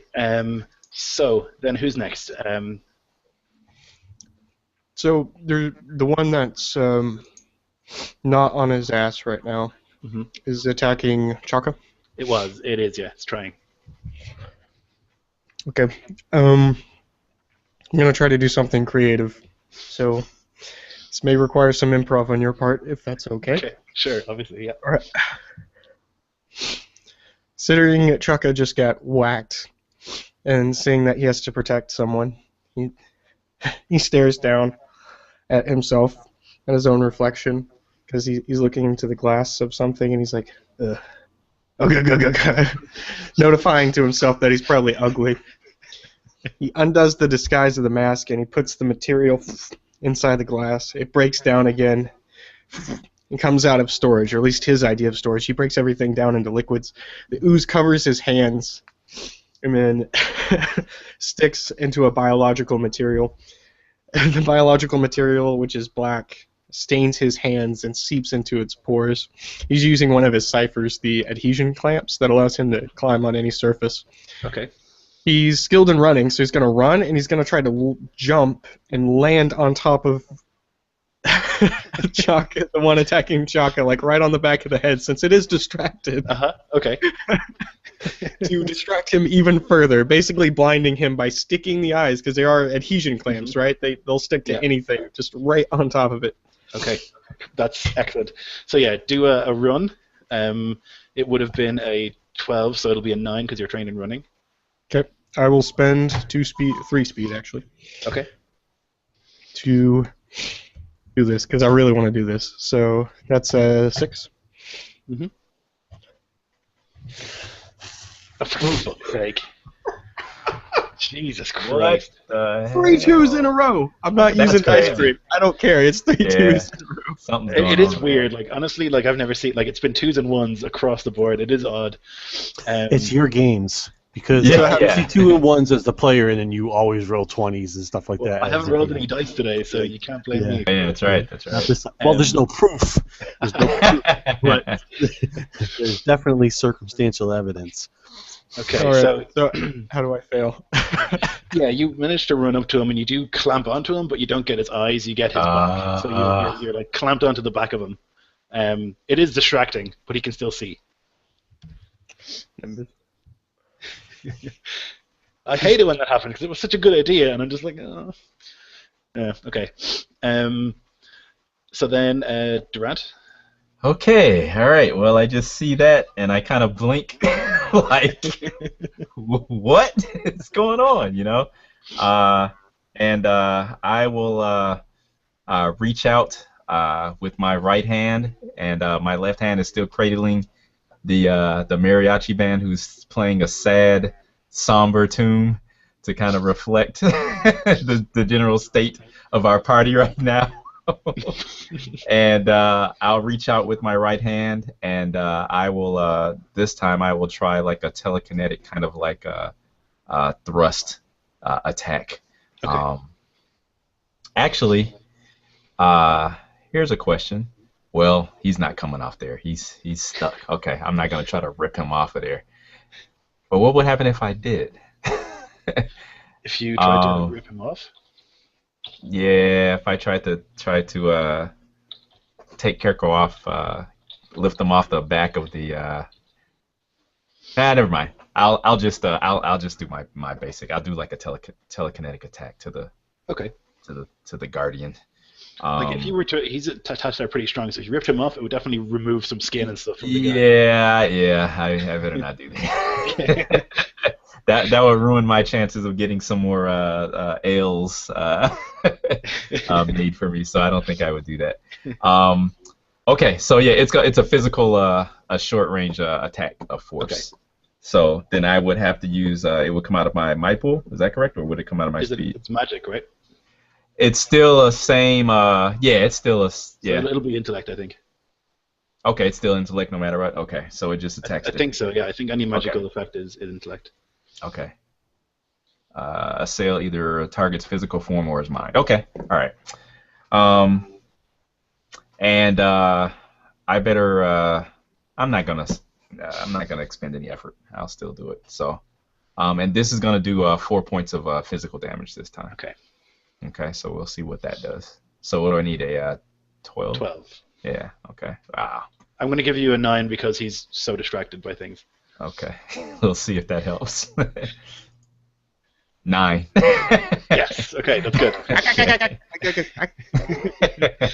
Okay, so yeah, you smash into him with some sort of telekinetic force, and because he's got Kirko on his back, he's overbalanced, and he just trips and falls from the wave of force that happens. So I think you only get to do 1 damage. I don't know if it's affected by armor. Yeah, I would say it is. Yes, I would say it is. So you'll do 1 damage, but you will knock him on his ass. All right, done. Nice. Okay. All right. So, unfortunately, Sori is stunned, has been knocked far away with another tentacle blast. So then it's going to be back to the top with Chaka. About how tall are these things? They're just the size of a normal person, maybe 6 foot. I mean, they look like men. They look like warrior men, except that once they got going, their arms extended to be sort of like whips.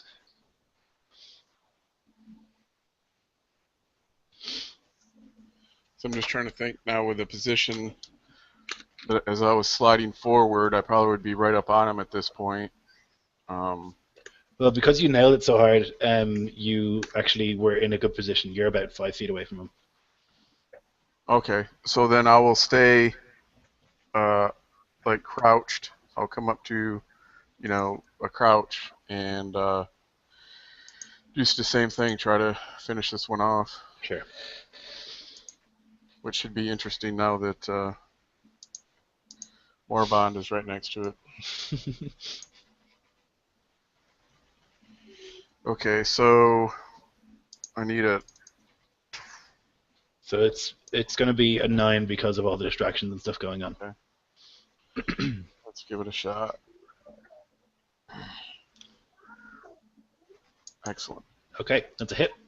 So And it's I want to do the the arrow thing? level of effect to increase the damage by 3. Sure. That's Okay, fine. so you're looking at 7, except it'll be 4, which actually finishes them off. Very nice. You want to describe it? Okay, so basically, as I closed with this thing in a slide, released an arrow, it being knocked back some, and then with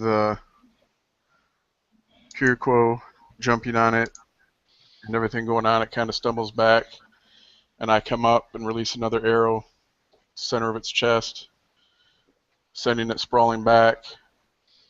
At that point, if I can, I'll use the rest of my move to come to my feet and begin running forward. At this point, those that travel may be familiar with this, they would hear a familiar whistle of a globe that I carry, that whenever I become angry, will begin whistling. As I start charging the other one, the momentum of my movement dislodging my hood so that my shaved head with my mohawk becomes visible as I release the battle cry of my people. Perfect. Nice. Okay, the remaining one lets out a kind of howl as the other one is taken down. And also just beset on all sides and not really sure what's going on. It's going to swing wildly. And it's going to swing at Moribund. Are you there, Bryant? No, it's okay. Okay. It won't swing at him then. It'll swing at who's nearby. It's going to be either Troy or Chaka. Let's go for Chaka because Troy's been getting a beating. So Chaka, make a speed save, please. A speed roll. Defense. Well, that was kind of my intent anyways, to draw its attention, and since I just slayed it seemed to care about the one that was with it, and I just slayed it, I'm basically just in savage mode. So let's see. So I got it 9, you said? Yes. Awesome. Okay, yeah, it just misses you. It smacks down next to you, and it kind of just continues howling and howling. And then it's up to you guys who goes next. So either Troy or, either Sorry, Durant, or Kirkwoe. I'll go. Okay. So, Sorry, after getting blasted with another attack, goes sliding across the sand up against the base of the ladder. As she hits the ladder, the prized bastard sword, their most prized possession she owns, the sword that belonged to her now dead father, slides across the sand out of reach. She climbs to her feet, very angered by losing her sword. She charges forward, attempting to strike out at this last surviving enemy with her hands and feet. Okay, perfect. So you're looking for a 9 here because this thing is howling in despair and also beset on all sides. Okay, so I'm not going to use my thrust this time because of the. I don't really have a lot of hit points to spare. A thrust is only when you have a sharp point as well. You can only use it with like a pointed weapon. Okay. So she's going back to her early studies when she first regained or gained her ability to walk, because she was unable to use her lower extremities for the first 12 years of her life until her father went into the beyond and brought back nanotech to heal her. So this is the first maneuver she would have learned from her father, these strikes and stuff without a weapon. Let's hope it helps my roll. 10, Okay, so that's a perfect. hit. Yeah, that's a connect. So you. So she's also able to, because she was trained to attack without a weapon, she does 4 damage Okay. Awesome. as if it was a medium weapon. That is exactly enough, and you knock it to bits with your fists. So tell me what happens. So again, she's very distraught by losing her sword, and she jumps to her feet quickly. And she also sees Shaka getting attacked, and she kind of got a crush on him from her earlier adventuring days.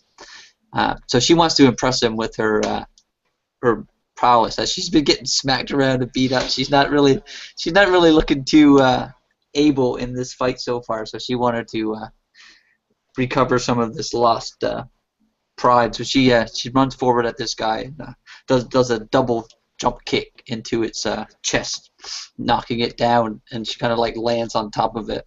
And when she does, she kind of like pushes down with her 2 feet and crushes in its chest cavity. Perfect. Okay, so you guys have taken them down. That took a long time. Sorry about that. But yeah, you got them. So now it's just quiet in the shadow of the enormous pyramid. Moribund sits in the shadows, slowly wiping off the blood from his blade, looking over to Suri, feeling a little jealous about her crush on Shaka. Shaka Zulu. Okay, so you guys can do a recovery if you want to. If you want to like spend, I think it's like 5 or 10 minutes that you spend to regain your stuff. I think you roll a dice. Let me check. Unless somebody knows offhand. I just know that you usually have a plus. The D6 plus your tier. Plus your tier. Right. I think it's 5 minutes that you rest for. What was it? 1d6? Plus 1, yeah. Okay. And what about this recovery roll plus 1? Does everyone have that as well, or is that just Glaives that get that? No, that's everyone. Everyone has. It's a 1d6 plus your tier level for every recovery roll, and recoveries get exponentially longer if you take them. So you can only take them so much.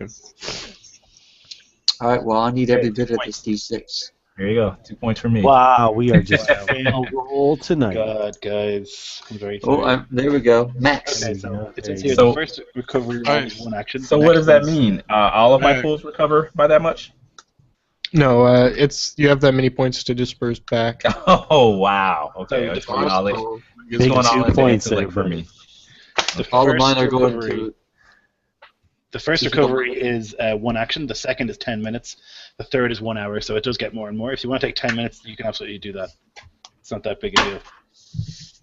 No, I'm good. After the first one, I healed most of my wounds. I think That they're was on a the week of flesh. I'm over there shaving the other side of my face. I'm going to recover and go to the bathroom. I'll be right back if you want to take a quick break. Just call it 5 minutes or something, all right? Nice. Okay. Actually, I've got a small black container containing captured iron water, which I should be able to pour into my body and repairing any damage. But what does that mean? What does iron water do? I have no idea. I can see why this game is not combat focused, though. Yeah, it's a heal. I think it's a healing, special healing, page 66. Okay, I put a note for myself, so let me look and see. Iron water probably refers to the fact that there's nanomachines in it of some variety, or something like them. Like an iron wind is a giant storm that Yeah, comes that and that was me mutates being everything. clever. I added in the iron water thing. Oh, Yeah. I got you. Sorry. No.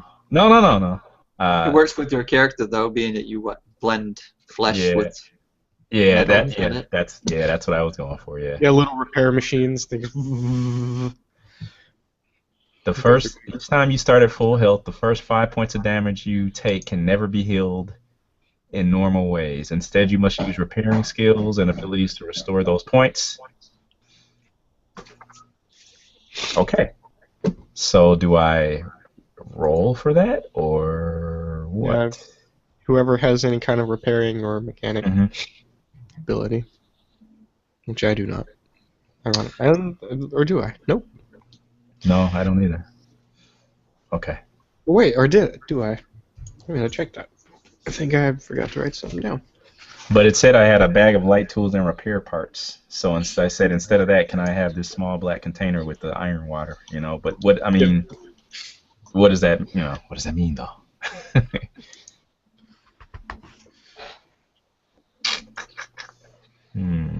What's up? No, just trying to figure out whether or not I can heal myself or not, more or less is what I'm trying to figure out. What was that? Was that one of your ciphers or something? Well,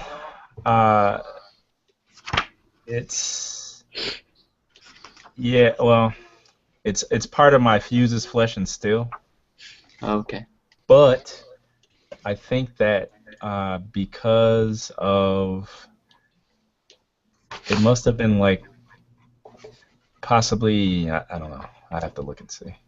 It's just very vague and I don't know. It's not a game. Well, I have special healing. Every time I start at full health, the first 5 points of damage I take, it can't be healed in normal ways by traditional healing skills or medicine or whatever. Oh, I see here. It says, you have a bag of light tools and a variety of parts to repair yourself. Okay. Yeah, Well, but I don't know really what that, instead you Okay. must use repairing skills and abilities to restore those points. Okay. Well, what I'll Oh, say okay, here it is. For example, if you start with a full might pool of 10 and take 8 points of damage, you can use recovery rolls to restore 3 points. But, okay, so, alright. So my recovery would look like, narratively, it would look like me applying this goop to myself, like where I got struck by the arrow. Yeah. But I can only heal myself minus 5 points of damage, and that's it. I Okay. guess. Well, then, if you want to make like a roll for repairing yourself, that's something you can do for sure. Yeah, but I don't have that, of course. So I don't have okay. any kind of repair. You can definitely try without having the skill of it. Oh, you can. Yeah. You don't need to be skilled in something; it just reduces the difficulty. So. Oh, okay, I that's think good. that it's probably something you've done more than once, so I'll say I'll set it at a 4, so a 12. And if you can do that, then you can repair yourself for another recovery dice. Or another courage. Okay, I see. Okay. Well, you know how I've been rolling tonight, so we'll I'm see. just making it all up as I go along, so hopefully that makes sense. No, of course not. Okay, that's fine. Okay. Got it. All right. So all I do pretty much is just remove the arrow from my side and hand it back over I pour to Chaka. I pour gin into your container. Okay, thank you. Oh, and I close up the mariachi box because their music is. I'm tired of it now. It's not. They start screaming when you close the box. It's not cute anymore. Yeah, they just scream in terror as you begin to close the box, like, no, please! I think Kirkwood could try and repair you as well, because he's good at repairs and stuff. I think that's, very reasonable, and you guys are friends anyway, so I think it's something that could happen before. There you go. All right. There's another recovery dice for you. My first non-2. Oh, wow, okay. All right, thank you. Do you need help? I take a sip of the gin, right? Yep. And say, this is what I've been waiting for. This is fine. And you can kind of see the metallic sheen of my skin, kind of grows denser. And almost like just underneath the surface of the skin, you can almost see the nanites kind of just go towards the injured portion of my body. and begin to reknit the flesh. I look at the patterns, and they remind me very vaguely of all the weird numbers and symbols going through my mind. How pretty. Such fine movement. There's the reason why I like you. You're such a fine friend. Anytime, Durant. Anytime. Okay, so you guys are now unbothered at the base of the pyramid. Well, not the base, at the top of the pyramid, but it's upside down. So there is one ladder hanging down. The rest of the windows would be difficult to reach, but it's doable maybe. If you could jump really high. Which I can. And I can climb the surface. My hands are still stained with the black cipher. I also have a rope and grappling hook as well. So. Okay. So do you guys want to go in the one with the rope, or do you want to try and get into the rope ladder, or a different one? Both. Let's take the ladder halfway up and try to go into a different one.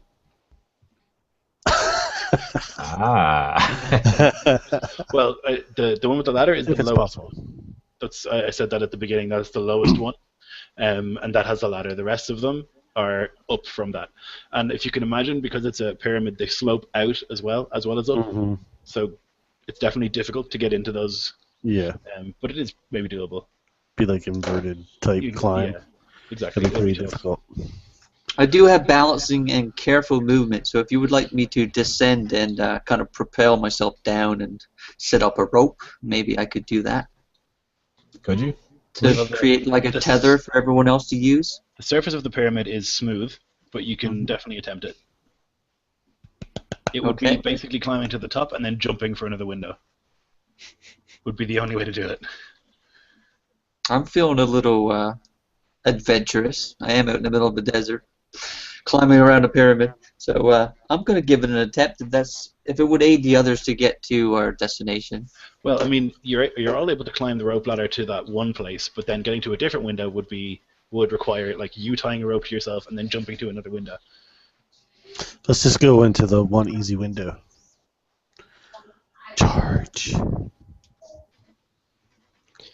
I put my hand on the side of the surface of the inverted pyramid.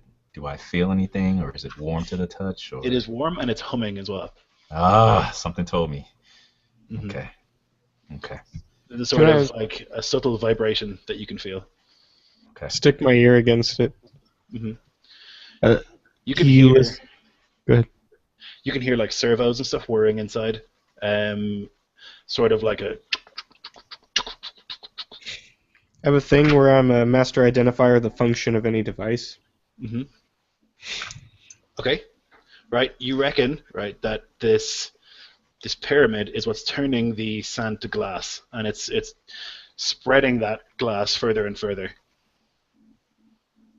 So from the bottom of the pyramid outwards, and that's why there's all this glass in the desert. It's the pyramid is like the bit that's beneath the earth is slowly like superheating the sand and turning it to glass. He starts laughing madly.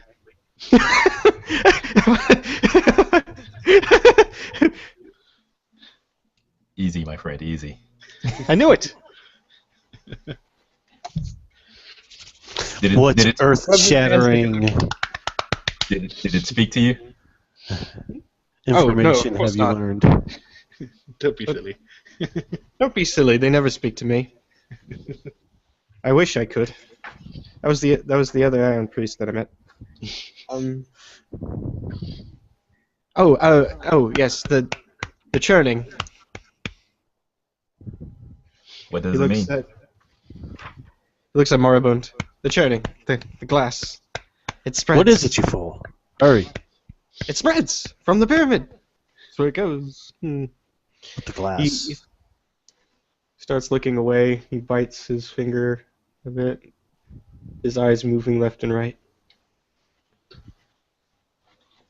Fantastic! He starts climbing. We're all doomed. The Don't be silly. We'll Titan- be better off than you. Titan may be doomed as well if this glass or This whole planet is being turned to glass. Oh, I didn't think about that. That's mind blowing.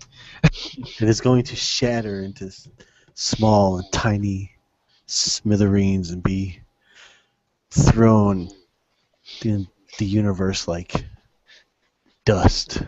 Kirkwell looks down the ladder at you. His eyes start pulsating, a combination of turquoise, blue, and green, just flashing in waves, because his disguise kit is failing. He twitches a little because it's malfunctioning. He goes, "But isn't it delightful?" Yes, we're all doomed. Of course it's delightful. Fool. Get out the way. Climbs up the ladder and pushes him out the way. Okay, so you're climbing. You want to get to the window that's at the top, is that right?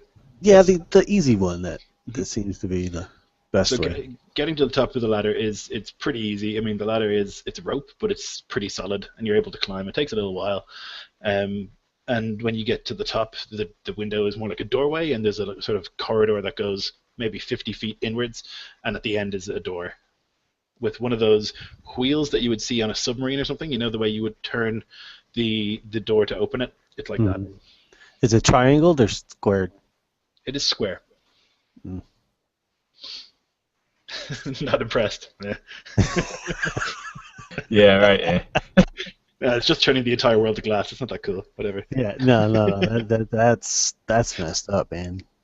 That's why I said earth-shattering. I don't know if anybody heard that. You had said as well that the local economy was like dependent on this glass, yes? Yeah, that's where Titan makes most of its money, is trading glass, creating windows, creating telescopes, magnifying glasses, stuff like that. They've pretty much got an infinite supply of glass. Do we detect any more of the churning? Is it louder or more noticeable now that we're When inside? you're standing inside, it's kind of like a slow hum that you can just feel, like a really, really slight vibration all the time. So just like the whole time when you're there. It's not any louder inside than it is outside. It's a lot of dice. So we're inside that window now? Yeah. Inside the pyramid? Mhm. Once I get inside, I'm going to move forward a little bit, to kneel down and put my hand down on the floor. Mhm. And I guess I'm not exactly sure how it works. One of the skills I have is awareness. Is basically just kind of like an alertness, or a combination of that kind of thing, and see if I can maybe detect the direction of where the vibration's coming from, or just if I can glean any information from the vibrations on the floor. Right. You get the feeling that the level you're on is like, you get the feeling that the lower you go in the pyramid, the more violent and loud and dramatic the shaking and the rumbling is. Up above, it seems to be like a sort of slight hum that doesn't really bother you, but you get the impression that it's beneath you, and the lower you go, the more intense it would get. And at the level we're at, most of the pyramid is below us. Not most, but a lot of it, yeah. Okay. There's probably about halfway. But remember that another big chunk is actually below the ground, so you're halfway from the ground up. So you're quite a bit ways up. Are there any... Oh, go ahead. I'm sorry. Go ahead. I was just going to say, so once I glean that bit of information, I'll rise and put my hood back in place as I face the group. The vibrations are coming down from below us. Okay. Then that is where we should We're all go. doomed. Are there any symbols or etchings or anything on the walls around us, or the door itself, the corridor? The corridor, it's odd. It's very smooth. There's no corners as such. It's not really square. It's more like an oval, and there's kind of, you can see like actual scratch marks, as if something has like bored its way in here. And then at the end, there's this door. Looks like a kind of a steel door with one of those wheels on it that you would have to turn to open. Okay. All right. I'll walk forward, being the impatient person I am, and Your fate awaits. as it does, and truly believing that the cure to my ailment, my disease, may lie within the depths of this pyramid, I'll grasp the wheel and try to open it. Sure. Yep. You're able to turn it without much effort. Initially, it's kind of stuck, but then once you get it past that, it just and you kind of are able to rotate it a few times, and eventually the door just swings open inwards. In the room inside, it's it's not square. The corners are rounded, but it has a flat floor and a flat ceiling, maybe 50, 60 feet up. And it's not square. It's square with rounded corners. And on one side, when you're looking in on the left, there's a sort of cage. Instead of iron bars, they seem to be made of some sort of energy or laser or something like that. And then on the right-hand side, there's an enormous machine that covers the entire wall. It just looks like a big panel of buttons and levers and stuff like that. All kinds of stuff, just an entire wall of it with like readouts and screens and stuff like that. And in the cage are three people. And when you open the door, they look, help us, help us, help us, please help us. I'll actually step back surprised, and then kind of regaining my composure, I'll wave the rest of the party towards me and point towards the cage. So there's three people in there, a woman and two men. The men have beards and shaggy hair, so they've obviously been here a while, and their clothes are kind of ragged. They're all kind of thin, gaunt, and they were sitting, now they're standing, and they're not touching the bars, but they're shouting like, please, come help us, please, get us out of here.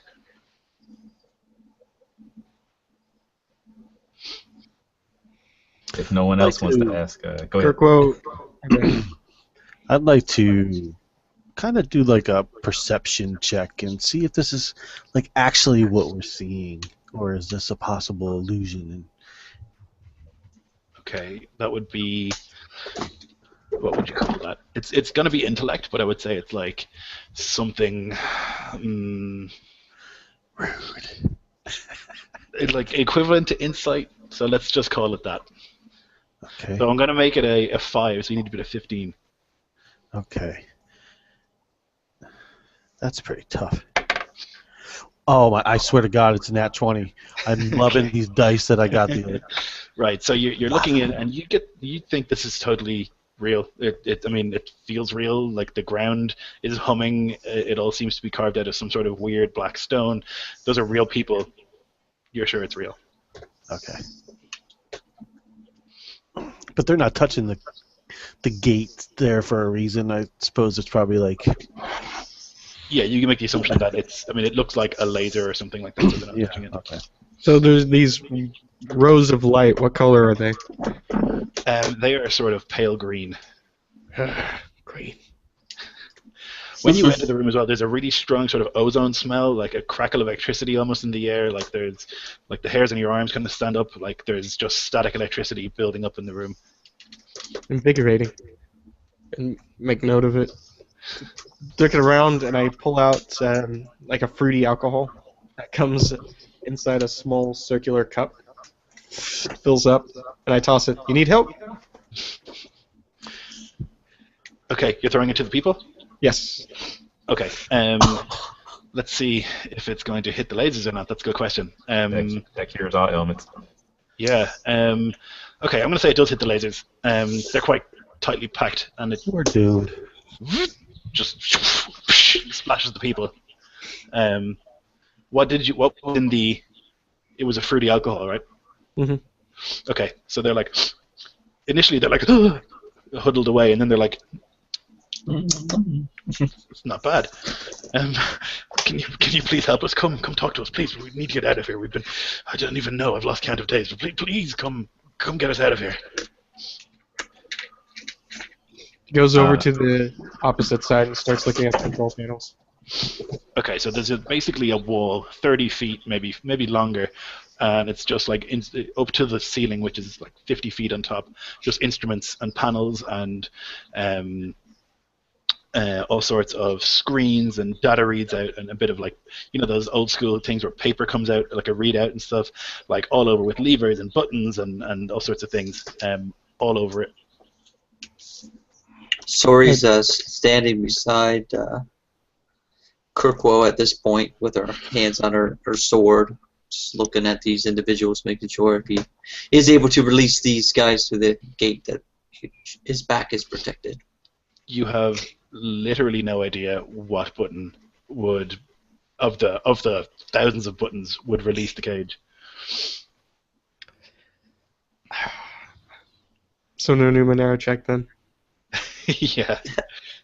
It's going to be a really difficult one. It's going to be a 6, so an 18. Can Oh, you wow. assist people in this game to reduce the challenge Don't think rate? for something like a knowledge check. Maybe for like jumping or something you could, but not for something like a knowledge check. Right. Okay. The red one. Wonder Twin powers. Oh yeah, you definitely can because the other character I had with the lead has the thing at the end. I just Right, start yeah, pulling random levers. You're just going to start pulling random ones? Nice, I like it. We're all doomed. I kind of fall back against the wall as I look at these prisoners, kind of having flashbacks of what happened to me years ago, you know? So obviously they're here having ghastly experiments probably performed on them, and I can only imagine what. Yeah. So, Kirkwo, this panel is enormous. Where are you going to be? So let's say it's 30 feet long. Do you want to be in the middle, or more on the left, or on the right? I'm going to be a third of the way on the left because that is the most purple distance when doing it. Properly dividing it because you have to divide it in thirds. Rule of thirds. Rule of thirds is always important. Climbs up using on the surface along the panels, of course, doing levers along the way. Then he climbs upside down, and upside down he starts pulling levers. Okay. So, like, a lot of them seem to do nothing. A couple of them kind of like a noise when you pull them, where they're a little bit stuck, and you have to actually like pull them or push them. The colors of the cage change a few times, from pale green to a sort of aquamarine to then sort of like an angry red, and then ending up a lovely shade of purple. Purple is better. Purple's definitely better. And a bunch of you feel the vibration at one stage kind of change, become a little bit heavier. So it goes from a little bit stronger. And one of them just makes sort of bing bong noise. Was that your whistle? Looking over at Chaka. You hear a sort of and a sort of mechanical man walks into the room. Let's see, I've got a picture. Dun, dun, dun, dun. So this guy, he walks in, and he looks at you guys, and he says, Sie müssen in den Käfig rein. So sagt der Meister. Menschen müssen in den Käfig rein. I sprawl up the wall, doing a backwards gecko gait. My eyes shifting to green, so I appear a little bit really shabby because of my reversed cloak, the glass and liquid that's on my back, and black hands that contrast with the light skin that's being reflected off this metal surface going up, all these lights and levers, sprawling backwards, just staring at this thing, getting as far away back from it as possible. It doesn't seem to be aggressive at all, but you weren't able to understand what it said, I assume. Unless someone speaks German. No. Does it? It just comes to the center of the room. It doesn't come towards it's walked anyone. into a doorway close to where the panel is, and it's just come in and said what it said. Okay. I'm just again playing bodyguard for our Spider-Man up on the panel. I'm going to glance to the cage. Can you understand what he is saying? They shake their head. They're like, we have no idea. It says it again. Sie müssen in den Käfig rein. So sagt der Meister. Menschen müssen in den Käfig rein. You know which one of these things unlocks the cage? No.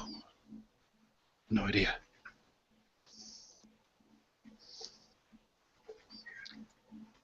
So does anyone talk to the thing? I do not. I'm just kind of flabbergasted by this thing. I'll try to regain my composure, and I'll walk up or limp up to it and kind of raise my hand in a unaggressive gesture and say hello. It kind of steps back when you raise your hand, and it goes, Übersetzung wird bearbeitet. And it just goes for a couple of minutes, and then it goes, the color of its eye changes from blue to yellow, and it goes, greetings, humans. You do not have authorization to be outside of the cage. Please return to the cage. I kind of turn to look at the rest of the party, and then I quickly turn back to the robot or the mechanism, and I say, being humans, we require fresh air and sunlight. And see what it says. The master has decreed that human life forms belong in the cage. I must oblige you to return to the cage. Where is your master, or the master? I am not authorized to provide that information. Please return to the cage. There are too many of us to fit that cage of that size. If humans are confined to an area that is too limited, we die, and the master wouldn't want that. We need another cage. Beep, beep, beep. Death is an unacceptable circumstance. And you can see it like processing. And I'm looking at the other guys like Processing and trying to figure it out. Please return to the cage. The master has decreed that all humans must return to the cage. And the area that it came from, Lloyd, we can go that way as well. The closed door. There's basically a doorway behind. Yeah. So, yeah, as he's talking, I'm going to try to use my careful movement to circle around to that doorway. Yeah, it doesn't try and stop you. As long as you haven't left the room yet, so you're at the doorway, that's fine. And it says, please return to the cage. The master has decreed that all humans must be within the cage.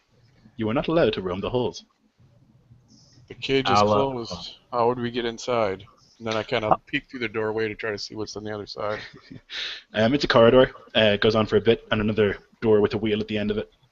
And how far is he in the room? He's like maybe 10 feet in front of the door he came out of. I'm going to try to sneak around and get at least away from downrange of this Doombringer. So you want to get behind it towards the door, is that right? Yes. Yes. Okay. Very It doesn't stop slowly, you. casually. I'm still. Sorry, go ahead. It says, if you need to enter the cage, I will deactivate the laser momentarily so you may enter. That's our moment of opportunity. So, as he says that, you see my character just reach around to her side pouch and she pulls out a little green pill and she just swallows it. And she grips her bastard sword with both hands. So it notices that you have put hands on a weapon. Yeah, my hand's been on the weapon the entire time. Oh, well. Aggressive action is not recommended. I am trained or programmed to annihilate humans if they engage in aggressive behavior towards me. Please return to the cage. So I take out some alcohol and I pour it on top of the robot. Okay. Let's get him drunk. Yeah, it soaks it. And 120 proof. Please return cage. Malfunction. You see, like, it points an arm out and the hand just rotates. Just continuously. Steal its weapons. Can we give a push towards the cage, possibly, to disrupt the bars, or maybe to see what happens? Out of character, maybe we should have done this after he opened the cage. Yeah, I know. Yeah, So he's like, cage, K-fake.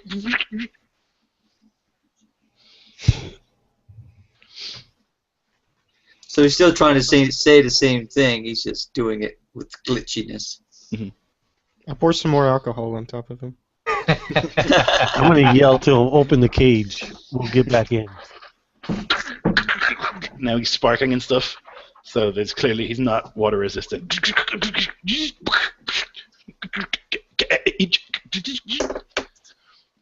And there's like a little, and the arm that's rotating just like falls limp to the side. You see, That like arm have a weapon attached to it by any chance? the robot has two enormous sort of hands that are almost like claws, but it doesn't hold any weapons.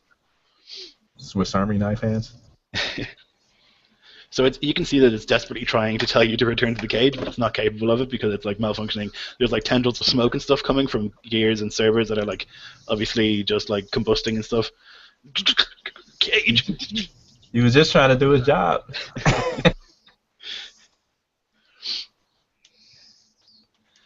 So when Moribund asked him to turn the open up, yeah, he wasn't able to do it at this point. Is that what's going on? He's unable to do anything now. So he continues to, and then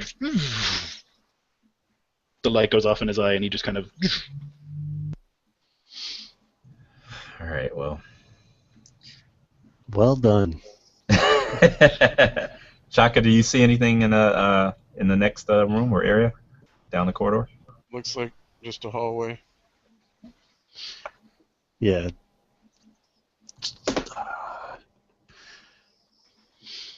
I'll tell the prisoners. I'll tell them that we'll try to figure a way to get you out of there. You know, stay put.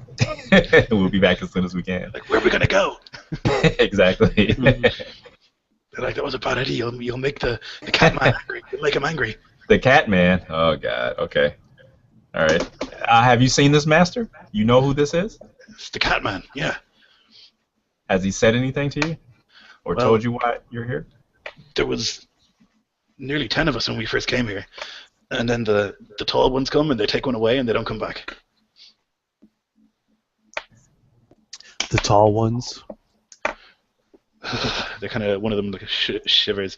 They're weird looking, 4 legs and really tall, like 15 feet tall, huge creatures, and they come and they talk in my head, and then they take one and they don't come back. Are they mechanical like this one? And as I say that, I extend my foot forward and try to push this thing over. It is alarmingly stable. You try and kick it, and you kind of bounce back a bit. It's super heavy, and they say, "No, they're definitely organic, but they're not people. Or not anymore. I don't know. They're weird looking." I'm crawling on top of it, and I put my head over its shoulder, and my eyes, which are now gleaming orange, I stare into it. What does it look like? The robot? Yeah. So it had this.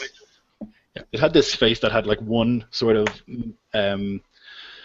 eye that was glowing, initially blue, then yellow when it switched to English. And there's no light in it. The head is kind of down, and it's kind of just basically like a mask, almost like a human face, but no nose, no mouth. Can I open it up, like Jerry Rig, to see if I can get behind the face mask? Yeah, sure. You're able to do that.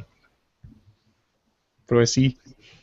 You can see the mechanism of the eye is there, and it's very, very complicated. It's clearly quite an advanced scanning device. And then inside there's also like a voice projector type thing, and just a bunch of wires and stuff like that. Can I try to take those? Absolutely. Yep. More ciphers. Mm-hmm. Take them down. As I'm crawling over this thing's shoulder, with black hands still stained, and my parts of my knees now stained with the black adhesive going on top of things. Mm-hmm. I pull it out, and then I put it in a jar of liquid, and then it dissolves for later. Mm-hmm. Standing over this corpse of the Doombringer, Moribund stares at these hands and wonders if they would be a much better improvised weapon than this pathetic, puny little knife that he brought along. So looking at them, right, they're kind of like a multi-tool. Each one, they have like a bunch of stuff. You can see that, there's basically a very dexterous hand at the center, and then around that there are like big implements. So clearly, like almost like a forklift. There's also like a long blade. There is some sort of looks like to be an energy weapon that could be discharged. All sorts of stuff. It's like it's got everything there. There's also like needles and stuff. A bunch of stuff on each hand. And could I remove these and don them? Yeah, you'd have to be. What are you trying to get? Something better than this pocket knife. Yeah. You can take the blade, This definitely. back scratcher. Yeah, you can take the blade. The blade is basically going to be equivalent to a sword, like a long sword kind of thing. Okay. A little bit something, Absolutely, yeah. It's definitely sharp. It doesn't have a proper handle. It's just basically a blade and then like a bit of machine at the end. So you'd probably want to wrap that up or something, otherwise you might cut yourself. Story's watching these two guys just like salvage this robot and just completely lost to what they're doing. Having never really been around a lot of technology in her sheltered life at the Conclave. So she kind of like backpedals over to where Shaka is and starts peering down the hallway, listening to see if there's anything coming. So the corridor is probably about 20 feet high and maybe 6-7 foot across. And then at the end, there's a door equally as tall and big. And it's got a wheel slightly higher up, probably just above your head. And you can wheel that around to open it if you want. And shall we continue on to find this cat man? Yeah. I set down a little glass container made out of sand. I just pour the beige onto the gray, and it forms together into a clear glass thing full of water, and I hand it to the other prisoners.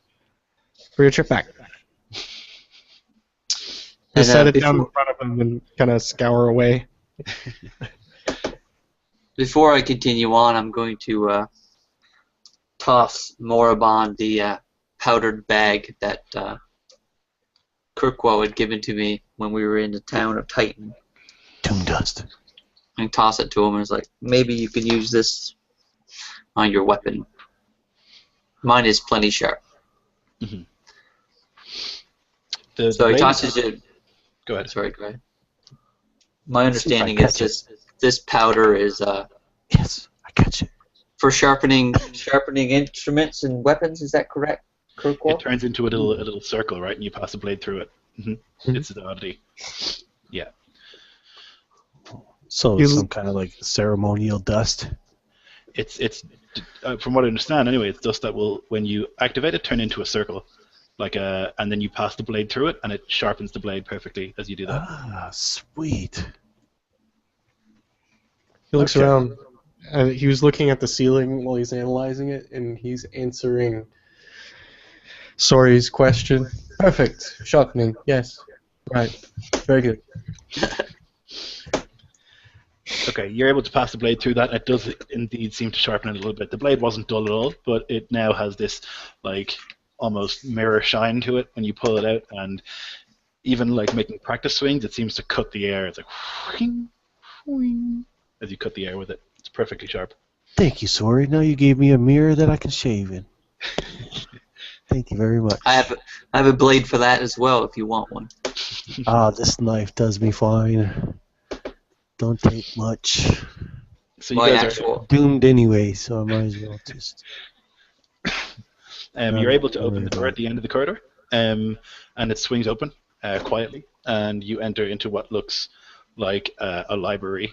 There are shelves and shelves and shelves of books and scrolls, and then amongst those there are data slates and there are computers and print readouts and stuff like that. So it's kind of a weird mix of futuristic stuff and then old school scrolls and stuff like that, all just mashed together. There's like stacks of books and stuff on these tables in the middle just being weighted down, and there are two robots walking around, and they are smaller than the other one, not as bulky, and they're basically what they're doing is they're picking up books from one place and moving them to another place, and then going back to where they were, and then going back and picking those books back up again and putting them back to where they were.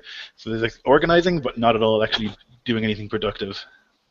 Looking at his party members, I say, "The librarians. We might be able to go around. They might just ignore us." I try to sneak up behind one of them. Uh-huh.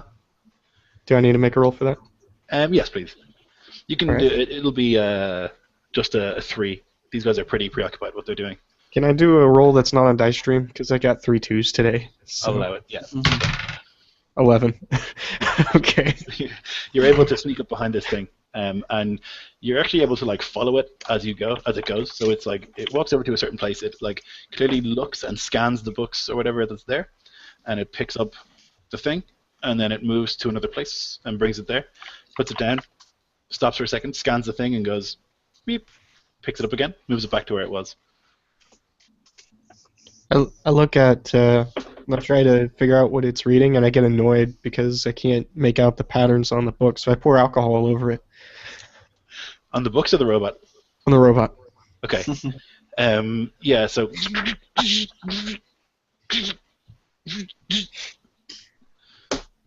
starts to smoke and crack, and the other one turns around.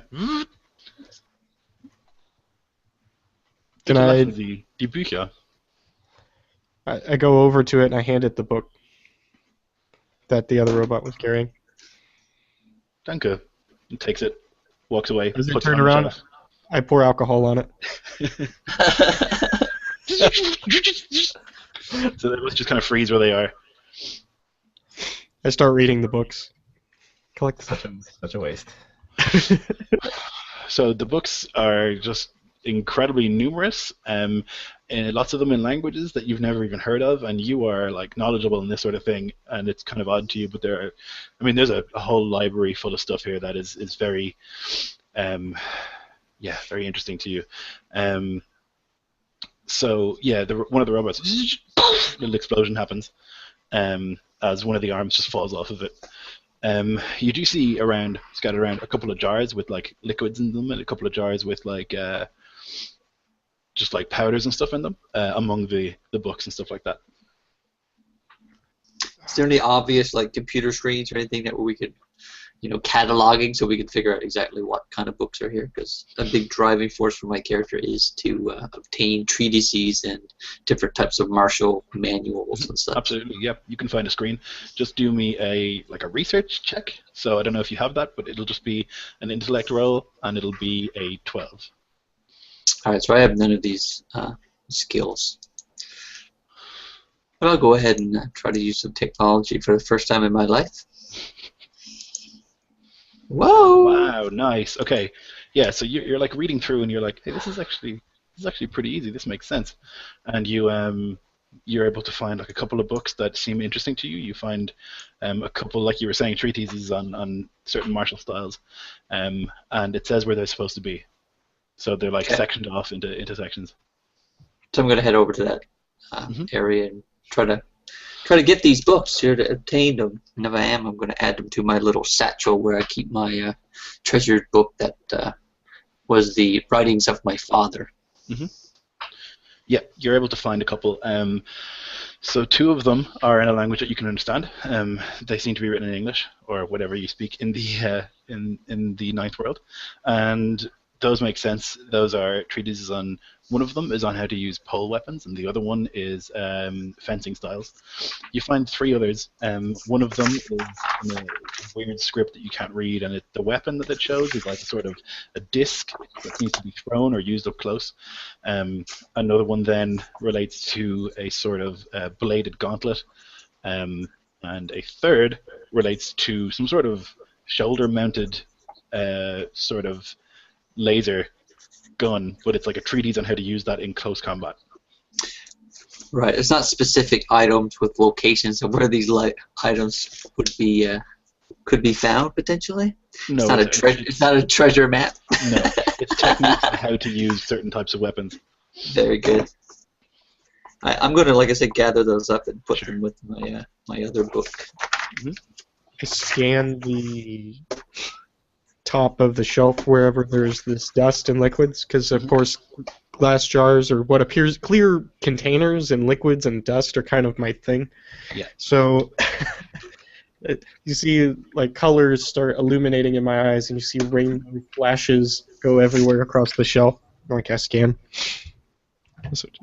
Yeah, you're able to. One of them catches your eye. It seems to be a sort of a little fluffy ball, and it's kind of moving around a little bit.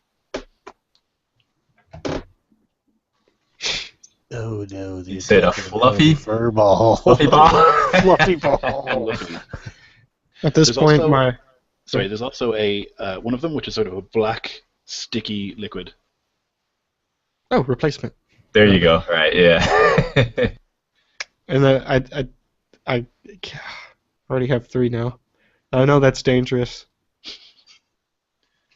Because if I'm carrying too many ciphers, I know what happens. I've seen so many incidences before. Flashbacks go back to my mind to the previous guy I traveled with, Ion Priest. I think his name was Jameis? And he died because he had like 5 ciphers and the radioactivity melted off parts of his organs. Mm-hmm.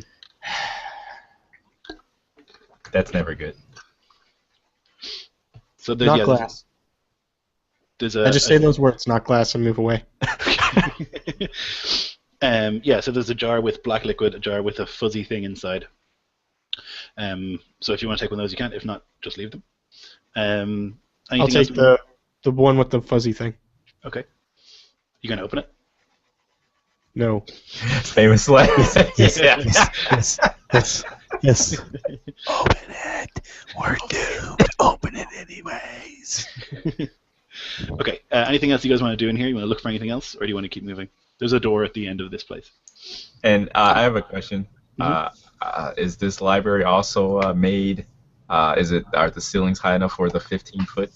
Yes. Okay. All right. Okay. It's actually taller than that by quite a bit. So retroactively, when I took that pill earlier, it was actually my stem that I had taken that reduced the thing by 3 steps for your next action. So when I used that computer, which is actually my next action, that's why I was able to do it, was because I used that stem earlier. Exactly. Okay. I turned to Sorry. I've never seen you read so fast before. Curious. He ponders you for a second, then he goes back to the books, which are more interesting. Hey. Okay. So, do you want to keep looking, or do you want to move on? Moving right along. Let's move along. Yeah. Okay. Yeah. So the door here is actually a sort of wooden door. It's not a one with a wheel. It's again pretty enormous. It's like 7 feet across, about 20 feet up. But if you like even push a little bit, it'll just swing in, and it'll open into a room that's quite dark. There's a platform, maybe 10 feet square, and then there's kind of, you can hear the rippling of water. And you can see the room is quite large, and it's filled with water. And over to your right, maybe 30 feet away, there's another platform, and on that platform there's a blinking sort of chest. And then to the other side, another 30 feet, there's another platform with a door.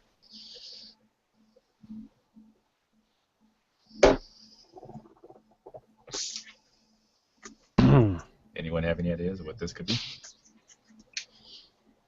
I'm sure the blinking light is probably the unlocking mechanism for the door. You know a lot about But I'm not. technology. I don't know much about this technology, so that's all. I'm curious. I'm curious if the water in here is also feeding the geyser out in the middle of the town. Kind of like a cooling mechanism of this gigantic glass making. Because making glass creates a lot of heat. It depends on whether or not it's the 5th or the 6th generation. Turns around, starts looking at it. He stares directly into the light of the chest. Mm-hmm. Yeah, it's a green and a blue light, and they just interchangingly sort of blink on and off. It's clearly a chest. It looks like a sort of locker. It's got like a pad next to the lights, It's like, considering the room's dark, it's very well illuminated. And yeah, it's about 30 feet on another platform out in the water. If you look down into the water, you cannot see the bottom.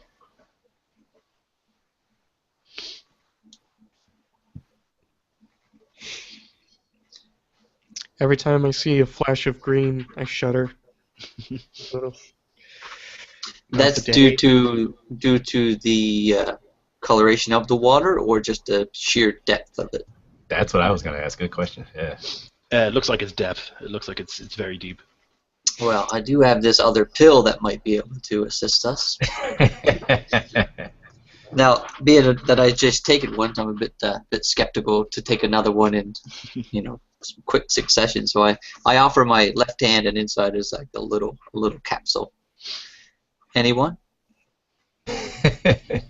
What is it? It'll allow you, or you'll be able to see further, or so I'm told. Most of the Numenera in my conclave are used for martial application. They told me this was for being able to see 10 times as far as normal.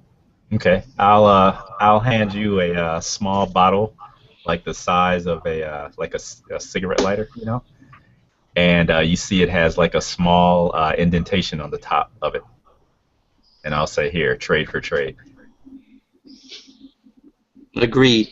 So we do the little exchange. Okay, so there's a small eye kind of sketched on the side of this little bottle. Okay. And there's a liquid inside? Mm-hmm. I said that will allow you to see. I've been told that will allow you to see further in twilight, if not darkness. Okay. Gratitude. This might come in handy. Okay, so I will I will toss the pill and swallow it, and then stick my head in the water to see if I can see. Okay, so immediately you feel the effects of the pill. Your eyes take on a different color. They turn like slits like a cat's, and you're able to see incredibly well, incredibly detailed. Looking under the water, it doesn't affect your vision. You're able to see perfectly. You're able to see down. You cannot see the bottom. But you can see that the platform over on the side, it goes down way further than you can see, and you can see that coiled around this is some sort of serpent-like creature, coiled around that platform, and you can see its face, and it's the face of a lion, and it's coiled around this platform over there. I whip my head up out of the water, sending water spraying and showering everywhere, and I sputter and start coughing, and I point at the platform, and then after a moment or two, I say, "There's some a beast coiled underneath the platform, a guardian of some sort. I've never seen anything like it before." It is huge. It's like 50, 60 feet long. Our doom is here. Looks like it's asleep. It's just it was just like coiled around. Oh, it was? Oh, eyes okay. were closed. It was kind of just like floating there. It may be dead, but I don't know. It wasn't moving.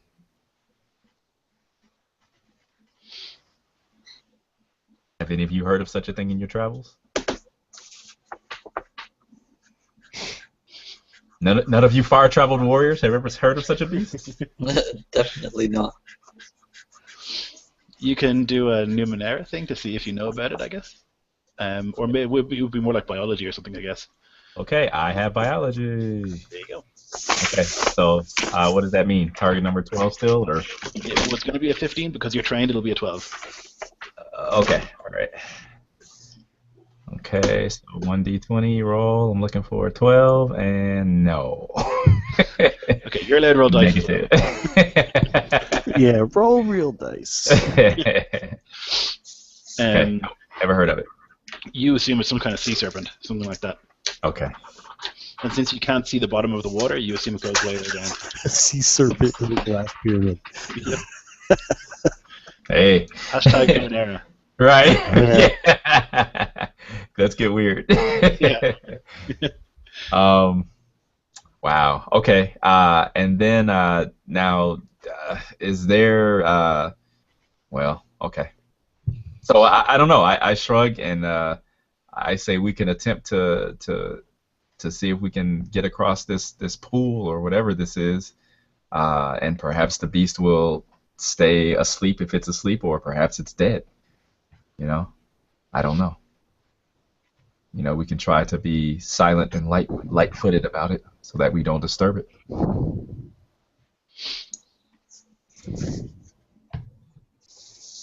So we gotta go past a significant amount of water to get to the platform. About 30 feet. You'd have to swim 30 feet. Is there any way to attach any target that we could potentially attach a grappling hook onto the other side? Onto the platform?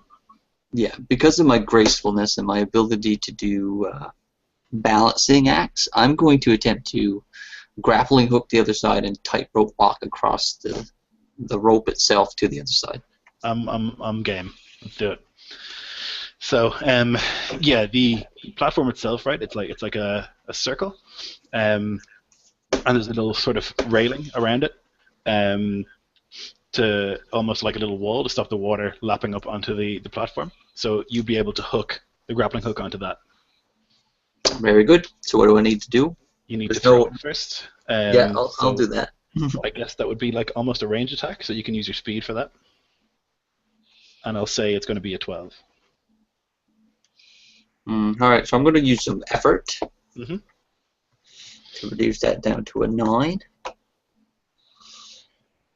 And it cost me 2 because I do have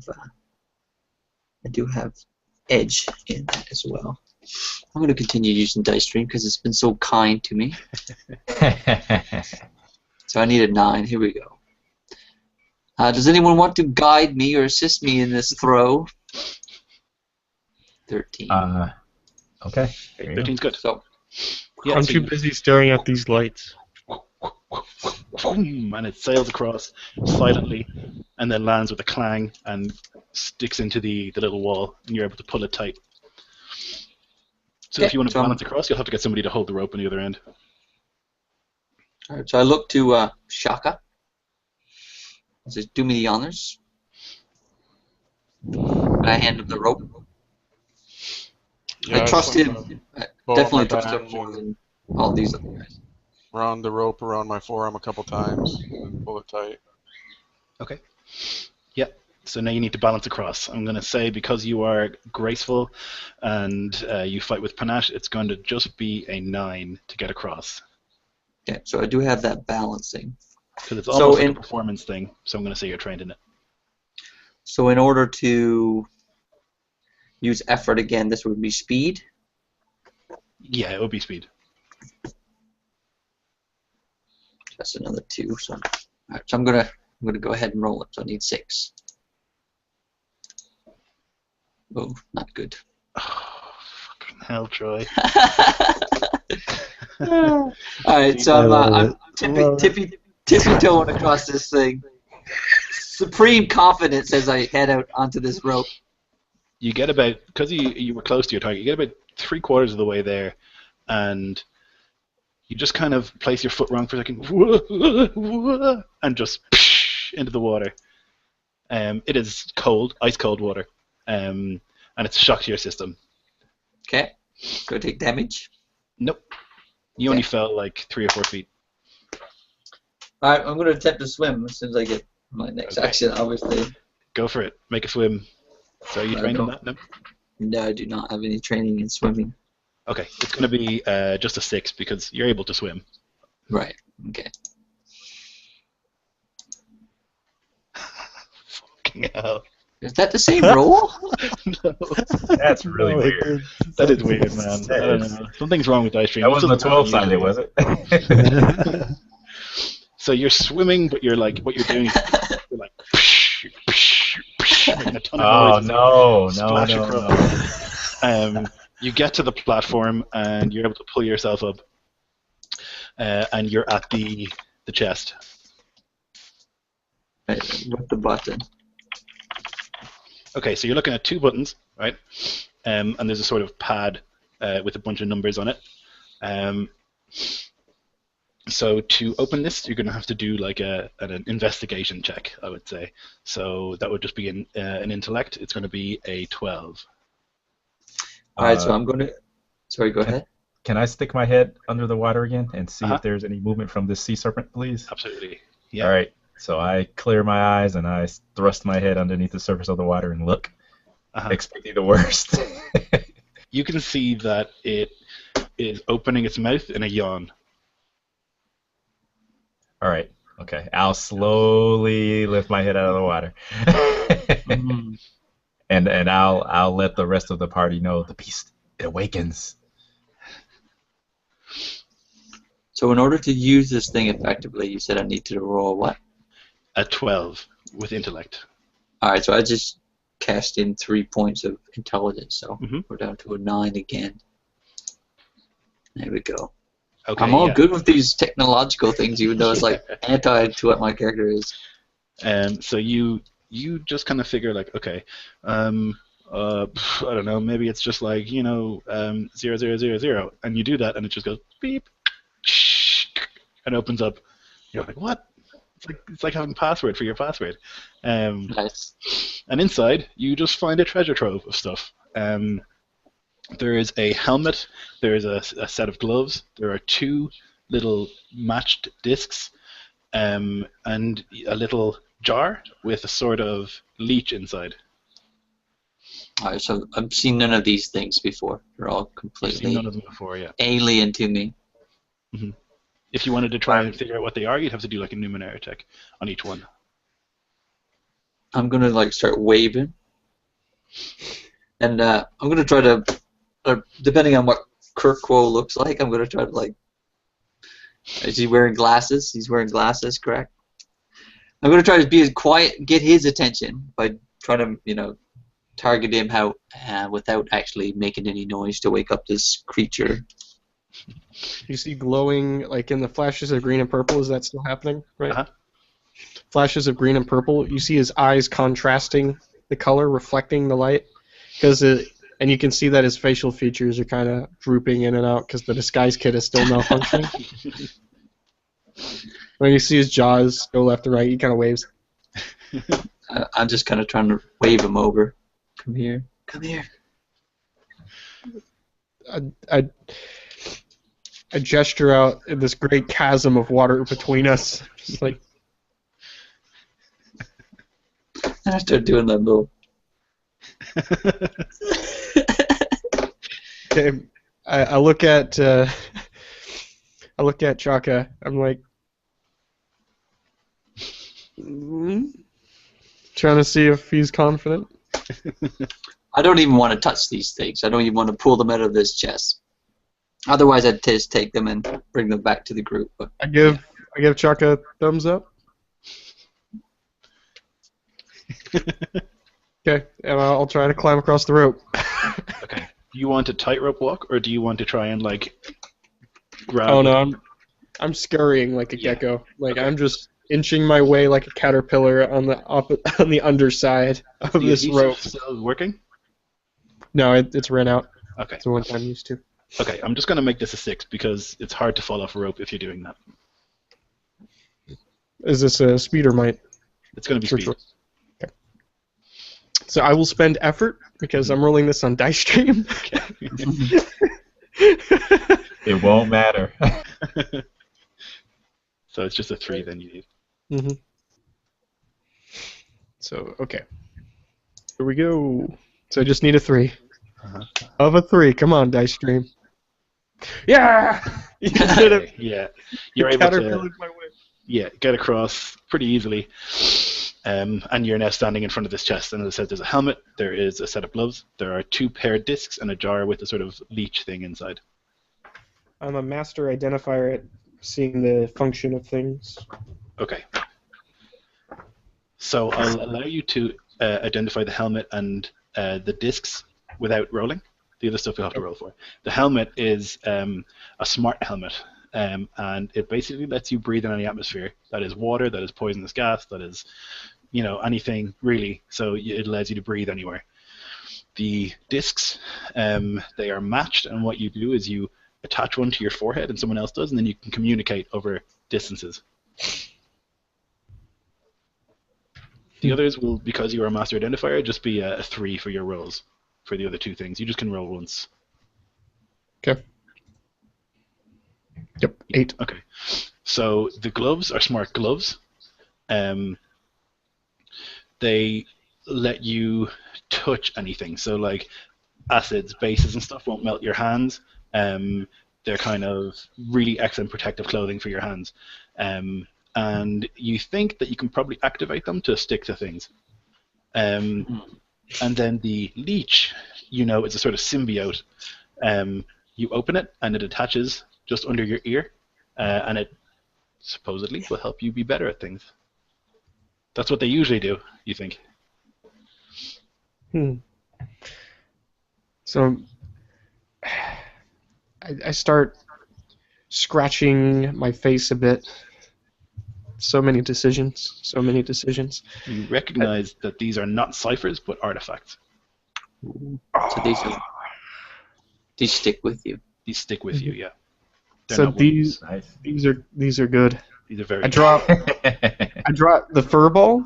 I drop in the water. Okay. No, not the trouble. The other two things I just drop, and I take the gloves. Mine. Okay. Oh, because you can't even carry these items. Correct? What do you mean? I'm going to take, like, you can't carry more than what your encumbrance allows. Well, if You you could wear the helmet and carry something, you know, it's... Right. All right, I'm going to take one of them, being that I'm here and I have the space for one. Mhm. So the cipher limitation is the same for artifacts, or is artifacts its own thing? I think artifacts is its own thing. I think Artifacts you are their own can thing. A limit on artifacts. Okay. He Kirkwall has his own reasoning behind things. Okay. Very good. And what did Kirkwall take? Sorry. The He gloves. took the gloves, and then he realized that he can't have everything, so he sticks back the 2 ciphers that wasn't the fur ball back into his. No, not He dissolves the them. law. Did you tell me what these things were? Oh, he takes the helmet, and he looks at it. He's like, breathe anything. I accept that element. Okay. He gestures another thing.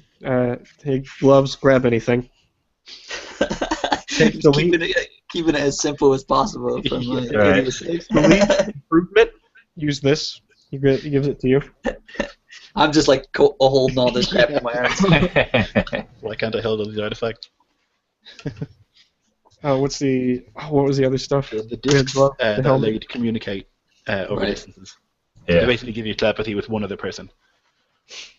Grabs the discs, and then he dissolves them in liquid storage. Nice. No, they break apart, and then he's like, he pulls them out again. See, storage. Then they dissolve in the liquid again. He sticks it back on his back. Here we go. The gloves will come in handy for sure. So you're going back across the rope? Yeah, Try I'm gonna tightrope across with all these other things in my hands. Oh boy. Okay. You're going to tightrope across. Oh yeah, Hey, I'm gonna why try. not? It, Yeah, I'm go gonna for try it it. again. Yep, go for it. I'm all about the show. I'm trying to That's impress. right. I'm trying to impress Chaka here. All right, so you're going across. I'm going to say because you're carrying all this stuff, it's going to be a 12. Oy. All right, I'm gonna use another. Oh, I got balancing, so that's gonna reduce it, correct? So And 9. careful and careful movement. That won't Okay. reduce it again. I just one or the other. I think it's one or the other, yeah.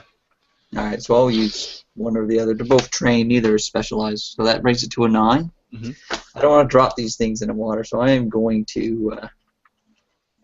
I'm terrified of a 9 roll. That's awful. All right, so I'm gonna go. I know, use- right? Yeah, isn't it that should crazy? be a big thing. I'm gonna use 2 of my speed to reduce that to a 6. Okay. So all these artifacts in hand, I'm gonna slowly trying to really, really focus in on getting across here. So I'm inching along this rope as slowly and as controlled as possible, using my controlled movements. All right, here we go. Yeah. Oh, sweet. Okay, perfect. So you managed to get across. You are like silent as a ghost as you do. You're actually using the artifacts to balance a little bit as you're going across, and you just like get across. And at the very end, you like do a little dismount where you do a little sort of twist as you jump and land like perfectly. So yeah, you get across super quickly and super safely. Nice. Awesome. All right, so I kept the helmet, and I offer up to the rest, putting them as quick as possible, like putting them on the ground in front of the rest of the members. So yeah, there's the leech thing that seems to be some sort of symbiote, and then there is the two telepathic discs.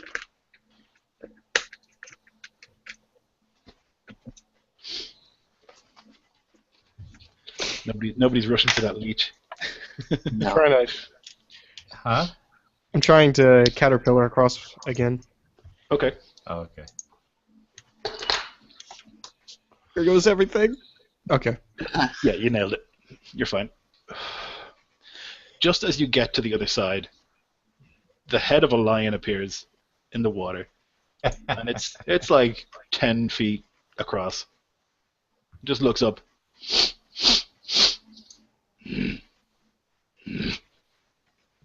Taking my things.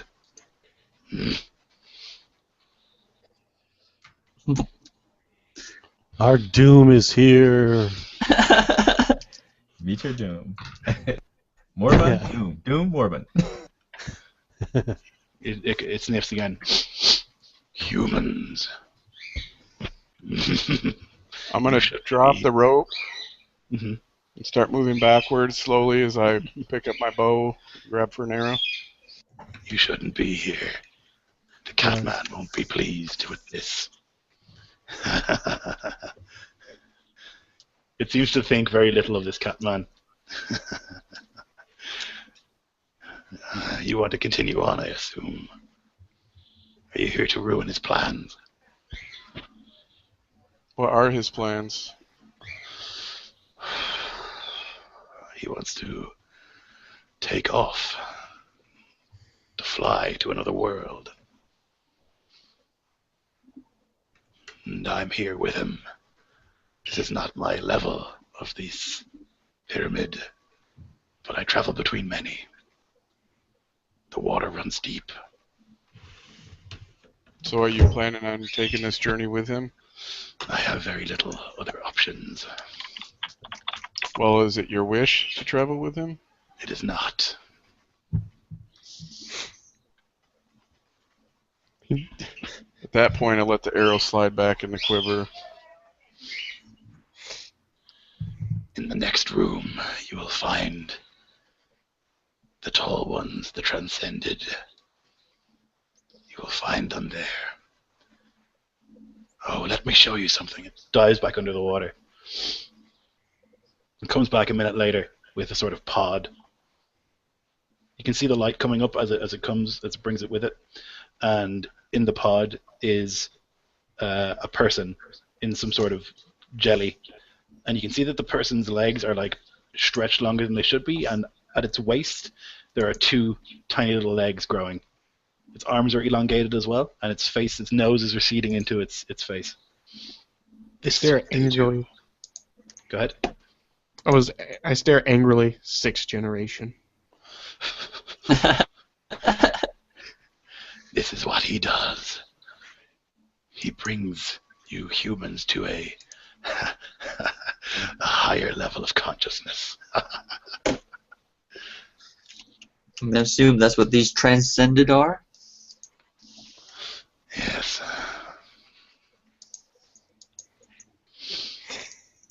I don't like it. He's meddling in the natural order of things.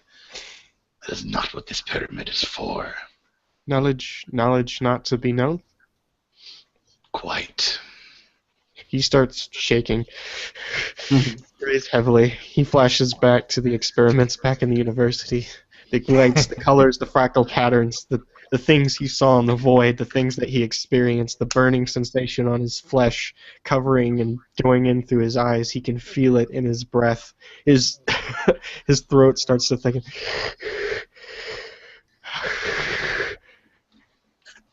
Kerpo goes, How do I stop? How do you stop him? He is beyond your power. I would not encounter him if I were you. If you kill these transcended, the experiments will stop. He cannot do them himself. But I would not. I would caution against speaking with him. He is in the room beyond the room beyond. Beyond the beyond, beyond the beyond. He puzzles himself. Smiles. I like you.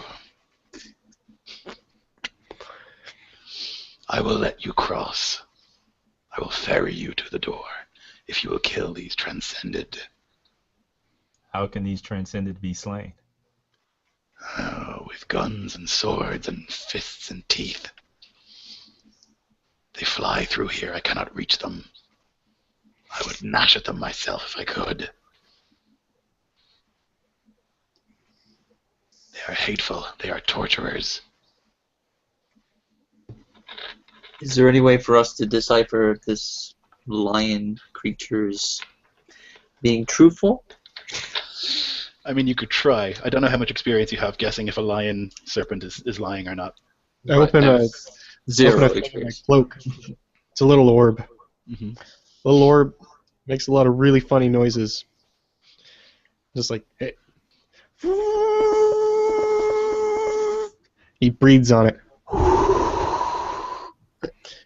It's a cipher. It's a sense, basically a emotion detector. Okay, that's excellent. So the cipher kind of scans him a little bit, and it kind of master. makes a series of whirs and beeps that you understand to be that he is being genuine. Flashes purple. Purple's good. It's the right day for purple. Puts it back. Colors good. Oh, the lights go down. Damn. Drop the cipher in the water. I turned to them. I was like, he's honest. Alright, I'm gonna go and just jump into the water. Okay. Start swimming to the other platform. He like nudges you along, right? So he swims under you, and you have this horrible feeling for a second that there is something enormous beneath you, and he just, with his nose, just nudges you in the right direction. Very good. I can breathe water, so I'm cool. Mm-hmm. And you like look down for a second, and you see the enormity of him. He like spirals downwards for like quite some distance, into the distance where you can't even see. Okay. I'm swimming a little faster now. He says, kill them. They're hateful. They upset the natural order. They must be destroyed. You can take my things. They may help you. So when I get to the other side, I'm gonna kind of wring out the water from my cloak shield thingy and prepare myself for the oncoming battle. Mm-hmm. Did he say he would ferry us across? He did, yeah. Okay. So he swims back over to the other side, and he surfaces a little bit. Just a little bit. And you can see that he's got this head of a lion with a mane, and then from there on, it's like serpentine. With sort of like a fin that runs the entire length, sort of a wispy fin that runs the entire length of his body on the top and on the bottom. And he says, get on. I will ferry you across. Okay. We'll gingerly step upon his back, so to speak, on his body, and then grab onto the spiny fin. Mm-hmm. Hold on for dear life. You do that. Mm-hmm. Shaka slips up on the back as well, kind of dropping to a low crouch on a knee, balancing himself. And Moribund, are you going to? Yes, he does. He does. Okay. So yeah, he ferries you across. Crocro quickly runs and jumps on before he gets left behind. I saw you nod, that's why. Sorry, I have a piece of chocolate in my mouth. It's bad. So he ferries you across, and then halfway he just kind of goes and dives a little bit, and you get soaked, and then comes back up. and Nice. then leaves you on the other side.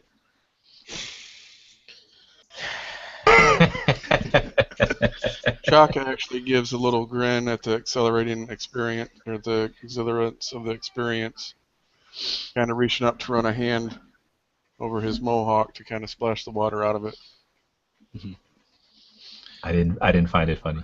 I just look at my watered Mechanical down, parts. look at my watered down whiskey and just shake my head. Like my bundles of storage. So you're able to get on the platform, and he surfaces his head again and says, "I wish you luck. If you pass through here again, and they are dead, I will ferry you back across. If they are not, I would not come back this way." Dies below. So in front of you is another door. Okay. Typical or atypical to the other ones? Almost exactly the same. Okay. All right. What's a spinny wheel? Mhm. And this is actually a big wooden one, like in the library. Oh, okay. I offered to take the lead. Please do. And I creep forward quietly as possible, sword in hand. Hey, who's got the little inchworm or whatever it is? The leech. Nope. Leech? No one said they'd pick it up. I'll make the assumption that one of you didn't just leave it there, so if you want to grab it, you can. I'll put it behind. You said behind the ear. Yeah. So basically, when you open the jar, the thing just like wham, leaps Oh. and it connects You've to just been impregnated. Yep. just behind your ear, and there's like a brief sort of like ow, like a stinging pain, Didn't even get flowers or um, nothing. Okay. and then it communicates with you. It says, "Hello." It's like a couple of voices all together. "Hello there. Nice to meet you. Yeah. Yes. We Who are is this? Legion. We are Legion. We know many things. We will assist you if you will allow us to feed on you." Wow. That's a tough choice. You're right. Do I have a choice, or is Well, it too late? basically, Has the choice been made? you understand that they don't mean like it's not going to harm you. It's just like it's going to live off your energy as well. The symbiote. Yeah. The symbiote. Okay. Well, what knowledge do you have to offer before I agree? We know many things. And you just get this like rush of all this information, all this like learned knowledge about like the Numenera and about biology and about zoology and about astronomy and all that sort of stuff. All this like almost like you have been studying for months and months and months or years and years and years, but all just hits you at once and your brain is just like just expanded. I know kung fu. So I'll kind of stagger, at near the back of the party as this is going on, and kind of steady myself against the side of the corridor. Mhm. And I, of course, will agree to this deal with the devil. So your intellect goes up by 5 points. Wow. Okay. All right. Okay. And the downside is yet to be discovered. I have to be who? The downside is yet to be discovered. Oh, okay. Besides the fact that you're meeting the worm. I mean, Right. yeah. You've got a little voice in your head. More So- voices in the head. Oh, yeah, no. more? There's no room for more. Okay. Gorkro looks over at his friend and he tries to give him some whiskey. And he sees him stagger. Do you see the patterns too? I look up and there's a little bit of blood coming out of my nose, and I say, yes, the patterns, yes. And I'll shakily grab the flask or the beaker or the jar, and I'll drink, of course. Sweet. Alcohol helps. Gulps Yeah. down a huge bit of it. It kind of settles your nerves a bit, and you just hear like a from the Legion, like it's Okay. a little bit pleased with that. Okay, so opening the door, you see a room. It's totally white tiles, white walls, and in the center there's a sort of almost a ziggurat, not very big, maybe 10 feet up, and on top of it floats one of these pods. And you can see that the human inside is more on the path to becoming what it's going to be. The legs are longer, and it's got actually 2 pairs of legs. And around it are standing 3 creatures. And those creatures, they look like this. So they are very tall, nearly 15 feet. They've got these 4 legs, big long arms, and these kind of fish-like faces. Mm-hmm. I feel like I'm about to be an experiment to an alien abduction. And they're kind of like all around it, and they're looking at it, and one of them is up there, and it's typing on some sort of keyboard, sort of floating in the air. And they haven't noticed it yet. They're just working away on this thing. So they're all elevated in the air, just the one? No, they're not elevated. The keyboard is. Just like they're not floating. Gotcha. The keyboard is to reach their 15 feet of height. Exactly. And that keyboard would seem to be connected to the apparatus that is changing the other thing. Exactly, yeah. And that other thing is unconscious. It doesn't seem to be moving. It seems to be. It's kind of like it's suspended in a sort of jelly, sort of water thing. You know, the body is like limp, kind of floating in it. Right. Are all 3 of them typing or working? They're all working on the keyboard, or just the one? They're all kind of looking at it, and some like one of them is typing on the keyboard. Another one is like kind of crouched down, and it's working on like with a. You can see a screwdriver floating in the air in front of it, and it's tightening a bolt. And the other one is standing there watching the other 2. All right, shall we proceed? I'm going to go as quietly as possible, trying to sneak to the best of my ability, using my careful movement with my graceful steps. Okay. Cat-like prowl, almost, and a slow crouch. One leg crossing over the other as I approach slowly. Mm-hmm. And Go ahead. I was just going to make an attack, but go for it. I don't know if Are you there guys small want to. drones? Sorry? Are there small drones anywhere? Small drones? No, it's just the 3 big creatures. Okay, so there's no machinery that I could look at. Oh, machinery, yes. Sorry, I thought you meant little versions of them. Yeah, so in the middle there's this pod, and around the outside there are machines kind of similar to in the first room. And yeah, they're less cluttered. There are like view screens and stuff, and printouts and stuff like that. Buttons, keyboards, stuff like that. Okay. I gesture at Sorry. No, fire. I open up one of my glasses, and the sand coalesces together, and then liquid appears in the glass. Fire.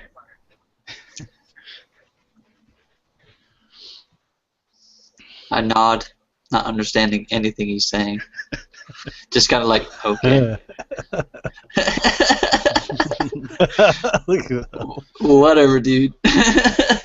And I'm gonna try to like creep up and, like I said, slash at the one of these quadruped's legs. Okay. The closest one. You're gonna need to redo a sneak for me, and it's gonna be quite difficult. It's gonna be a 6, so an 18. Wow.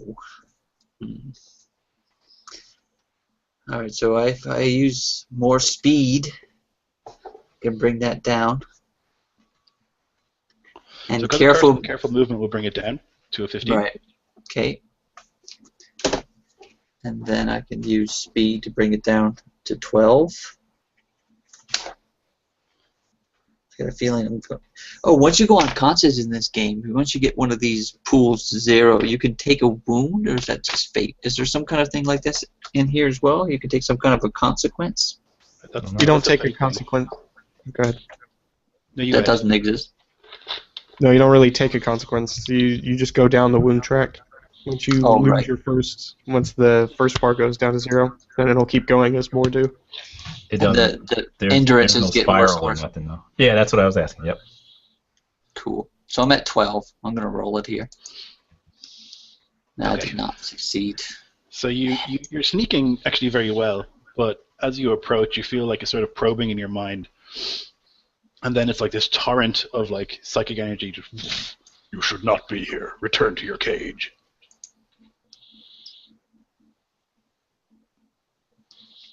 No response. How can I respond to that? One of them turns around and looks at you guys, turns his head a little bit, and you all hear it in your mind. You are not the specimens I remember. You entered willingly. Indeed. You will not be leaving. You will be elevated. Do not resist. We will lift you to a higher form. Kill it. It says, release the bonds of your limitations and join us. Under the auspices of the Master, we will leave this planet and forge a new destiny. I step forward and ask it if it, and I kind of like expose my my hands and forearms to it, you know, showing the metal infection. And I ask it. I say, can you cure me? Can you heal me? All of your mortal problems will disappear when you elevate to a new life form. Okay, I definitely will consider. Join us. Join the hive. We I share turn our back. feelings. I turn back to the rest of the group. A questioning look on my face, you know. I look at him, I go, our knowledge is dangerous, and I shiver, remembering the things I've seen. Does my newly enhanced intellect allow me any insight into this? Legion kind of whispers to you, they are dangerous. They will absorb you into the hive. You will lose yourself and become one of many. But the pain will go. The pain will disappear. You will no longer be yourself. You will be one part of a huge organism.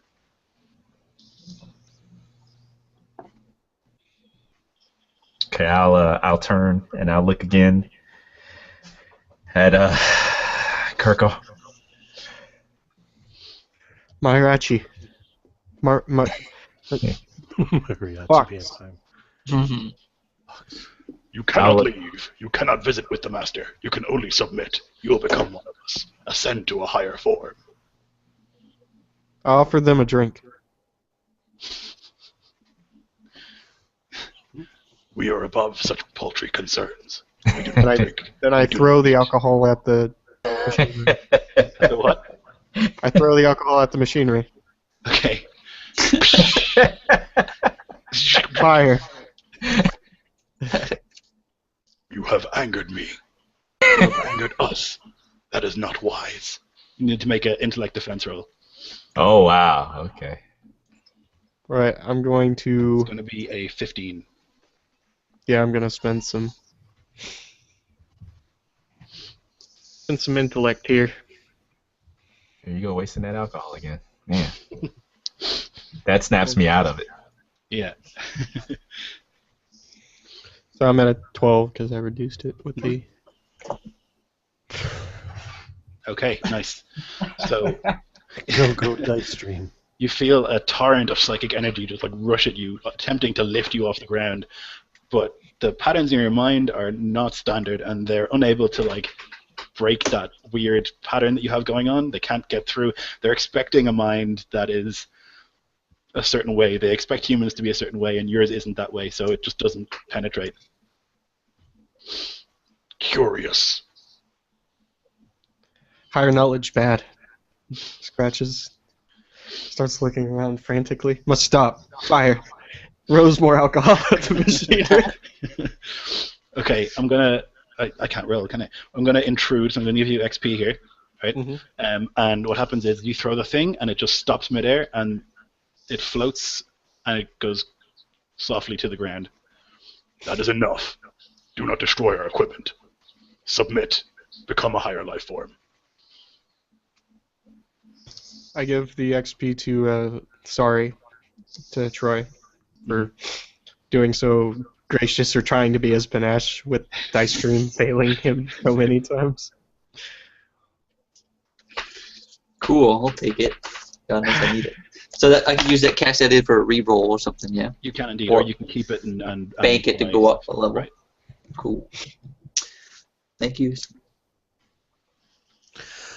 Moribund sits in the corner, takes out his sharpening stone and starts to sharpen his little knife that he has and starts to contemplate, I wonder if this is how I could avoid my fate. So as you do, there's like a sort of singing noise from the blade. Looks in your direction. You are marked. You are doomed. You are trouble. One moment. And you hear a bunch of as they communicate with each other. You may bring knowledge that we do not have. The only good is knowledge. The only evil is ignorance. You shall ascend with us.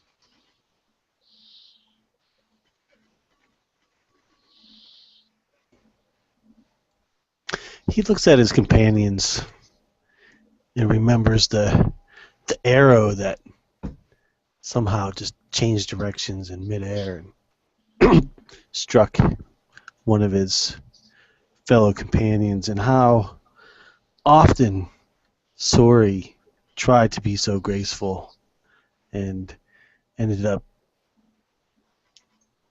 causing harm to herself, and how everyone else in this party has really taken a beating butt himself. But he is doomed. And without hesitation, he submits. Ooh, okay. All right. So one of them, or all of them, look in your direction, and they wave all simultaneously their hands and they point fingers, and you begin to float up into the air. Welcome to the collective. You are one of us. You are one of many. And I should never die. So is he horizontal? He is floating like up, arms wide, up in the Okay. air. I'm looking in the peering in the mariachi box, and the players gasp in unison and point. And I Start turn playing. and I go, no!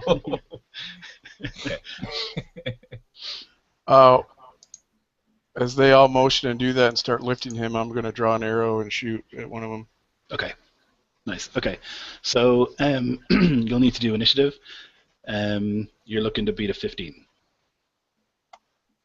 I don't. Okay. You have training though, right? Oh, you I do. You did 12. Yeah. I need to beat a 12. I still didn't. Okay. Dice stream. Jesus. Roll the Dave. one. Dice stream. Thanks, Dice stream. So this is an initiative roll? Yeah. Which is spade. And another one. That's like Wow. 5 and Jesus Christ. 8 rolls.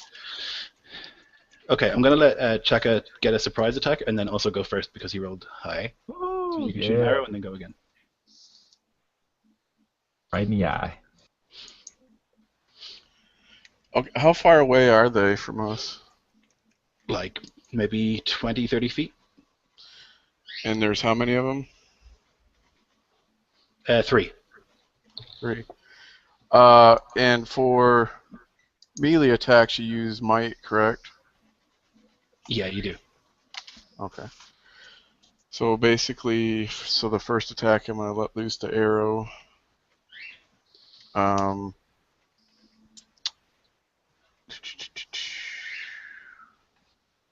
I'll do 1 level of effort, so that'll put me down to what? 12. Oh boy.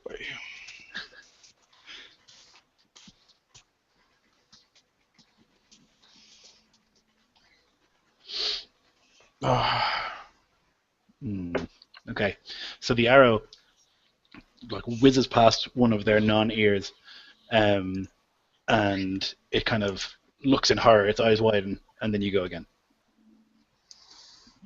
Okay. Wasn't expecting that. It thought that you were because Moribund submitted. It assumed you were all going to. Okay, so I'm going to try something potentially. Okay, what I'm going to do is Do it, Dennis. After Do I it. loose that arrow, I'm going to drop my bow and draw my war hatchet, yelling out a battle cry as I activate the dilation module, which modifies my attacks by 2 steps in my behavior. Oh shit! Nice. So, and then I'm going to discharge, and as I'm whooping Okay. out my battle cry, and So that'll bring you swing down to at a it. 9. Okay. Oh wait, for 2 steps. Yeah. So yeah, it'll go to 12 and then 9. Yeah. And then with a melee weapon, I would have to use my might pool Yeah, that's correct. so I can do that for 1 level as well. Bring you down to a 6. Yeah.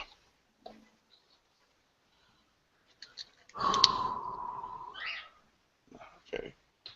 17. Nice. Okay, so that gives you +1 damage because Okay. 17 does that automatically, and then your damage on the war hatchet. Is it a That's medium a weapon? medium. Okay, so 4. 4. So that'll be 5. Anything else? Very nice. You have piercing, don't you? A thrust or I have pierce, piercing, which I believe is with ranged weapons. Range but you down don't to have thrust or bash. or Nope. bash. Okay, so the Nope. 5 though. It's a lot. Yeah. This thing, you actually hear it make a noise, and it like clicks and stuff, and it like you like hack into this thing's like spindly leg and chop right through it, and it stumbles for a second, like it's kind of insect-like in the way it moves. It stumbles for a second, and you've like hacked right through its leg, screaming a war cry as you run. Okay, I think that you're the only one who beat the initiative, so the creatures will go. The one that you just hit is going to try and hit you with a psychic attack, so you're going to need to make an intellect defense roll. So you're looking for a 12. I'm going to bring these guys down to a 12 because 15 is ridiculous.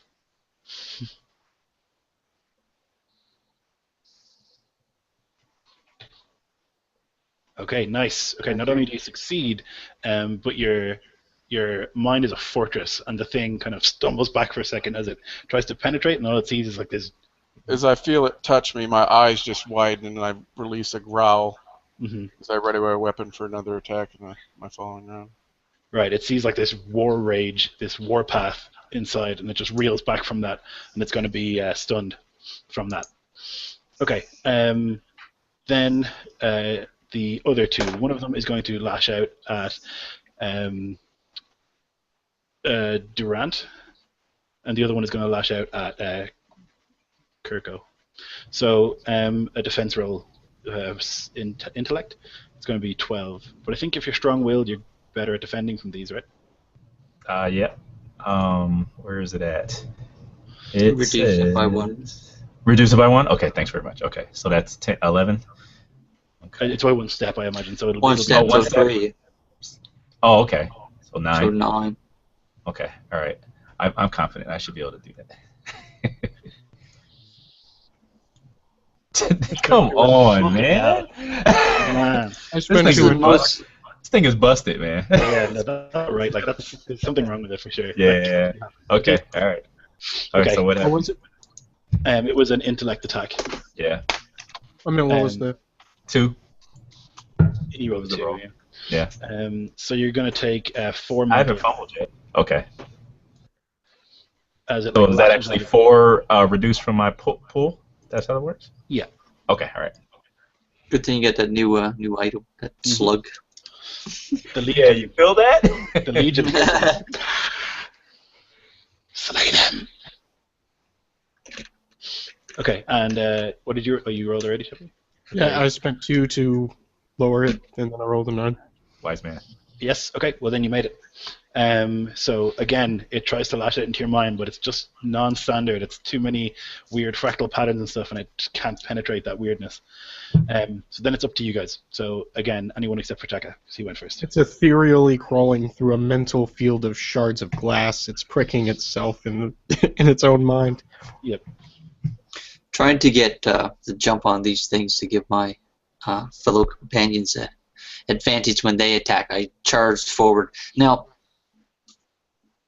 Moribond, he's still just levitating there in the He bonds of fell into this the tub. ground. When they started to attack, he fell to the ground. Does Ow. he look like he's doing anything at this point? He is in control of his faculties. Should I roll initiative then, huh? Oh yes, sorry, you should be. Yeah, if you want to fight them, that is. I don't know. Well, Yeah, I don't know would like either. I wanna know what he's option. doing first. How's that? Yeah. How about, let me see. 14 on the die, so. I have a strange decision to make here, kind of. I'm Like, not it going to seems like resist. I don't want to be that party character if I did it. But I think he kind of would be a little I think pissed off it because seems like the doom was actually doomed to your friends, not to you. You know, so it seems like. yeah, because I haven't no damage or nothing like that. So yeah, yeah, I think I'm just not going to do anything. Okay. All right. With that said, I'm going to charge forward, and instead of attacking the creatures initially, I'm just going to be doing some fancy sword maneuvers, similar to what you would have seen in the holographic image earlier. So I'm going back to some of my training with my father. So I'm doing an attack flourish. Yeah. So when I strike out, if I hit, everyone else is going to get +1 on their attack rolls. I'm going to use the thrust.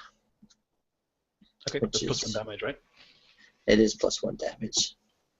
And I'm also going to use a unit of might, Okay. effort rather, to reduce it. So I'm down to 9 to hit. Yeah. There's another 1. Let's see. Alright, so I'm successful with my... So you see my sword lash out. I'm kind of like holding my cloak out, like with a shield, and I kind of thrust my sword through the cloak, and it kind of like goes through as like that itself is like a holographic image, and I'm able to strike up, hitting the torso of one of these creatures. The one that Chaka had hit earlier, preferably. Okay.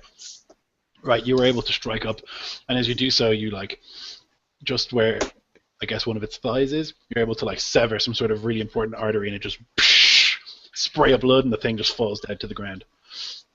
So you think that they're psychically very powerful, but physically not so much. Weak. Cool. So dead or just not prone? Dead. Oh, nice. Victory! Who goes next? So it's between Kirko and Durant. I guess I can go. Because I think Kirko's gonna throw some more alcohol at it anyway. So at least that's what I would do.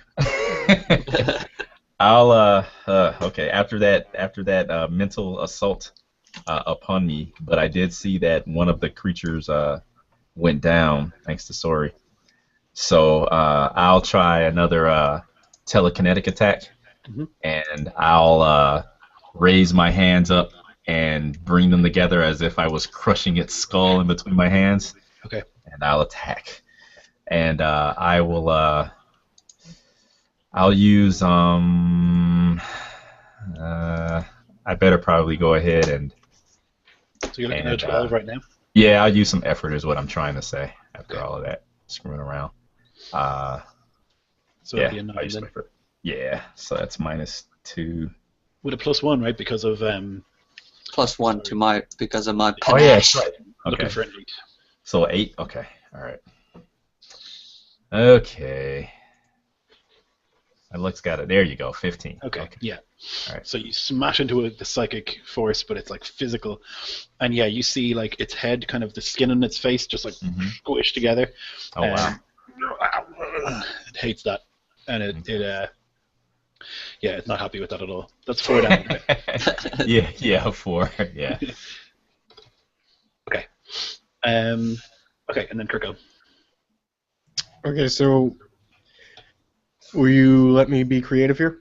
Yes, always. All right. So Kirko has fractal images running through his mind because he was just onslaughted twice by these things. Forbidden knowledge, forbidden knowledge. No, no, no more, no more. In a frantic panic, he pulls out his tools and they fall to the ground and quickly grasps them, and he tries to run toward where he poured alcohol or threw alcohol on the thing. this giant, massive tower complex of gadgetry, and he's trying to rip into it with every bit of knowledge he has to try to start a malfunction so he could set it on fire. Okay. He figures he could at least burn these things alive. Forbidden knowledge, forbidden knowledge. He just whispers over and over and over again. Okay. So I guess I'll call that a Numenera check, and I'll set it at a 9. Because you have training. Yeah, because you have training, so it'll be a 9 total.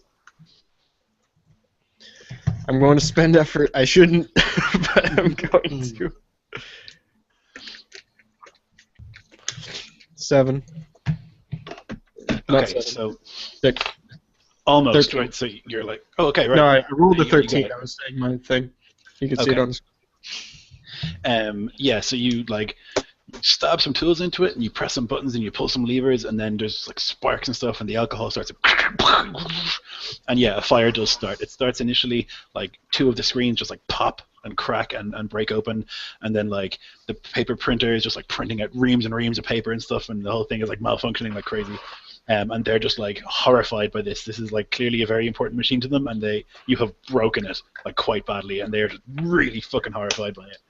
Well, if you allow it, radiant damage goes through armor, and that's from something being on fire. So that's like 3 or 4 damage a turn that goes through armor. We can set them ablaze.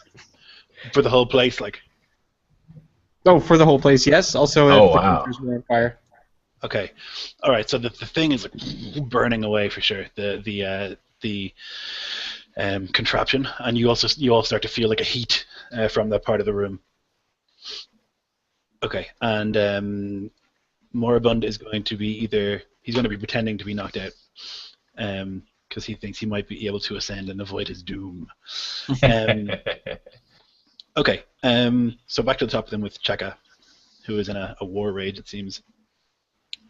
Okay, so there's still 2 left, correct? Yeah, one of them is quite badly injured from the psychic attack that Durant had done.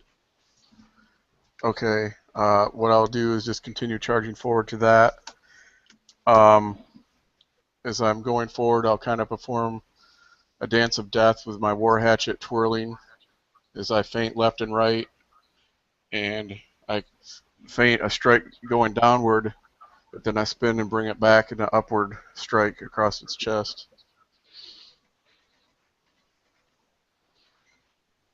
So 12 is what you need. Well, I got that modification of 2 steps in my favor. So then 6.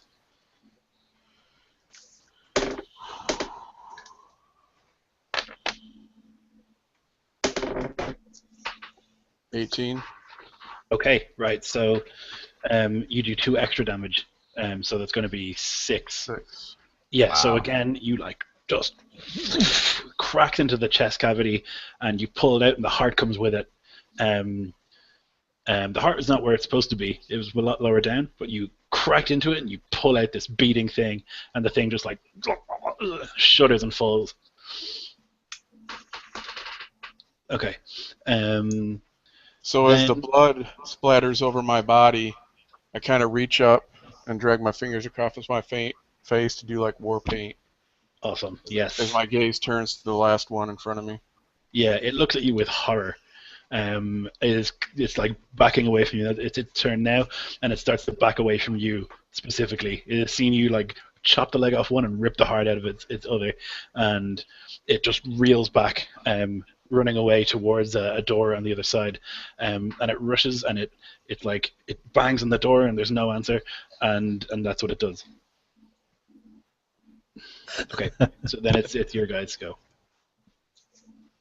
Does anyone want to go first? Dave, chip in. I can do another. How far away? Well, it's on the other side of the room now, so it's away from the fire, basically, right? Yeah, it ran towards the door on the far side. Okay. I will. Sorry, Tepe, go on. If you got an idea, go ahead. Yeah. I have an idea. I don't want to interrupt, though. I feel rude. No, go ahead. I insist. Please do. So, this is creative again. Mhm. It's only if you'll let me, all right? I'm Like all just- with game for that. All right.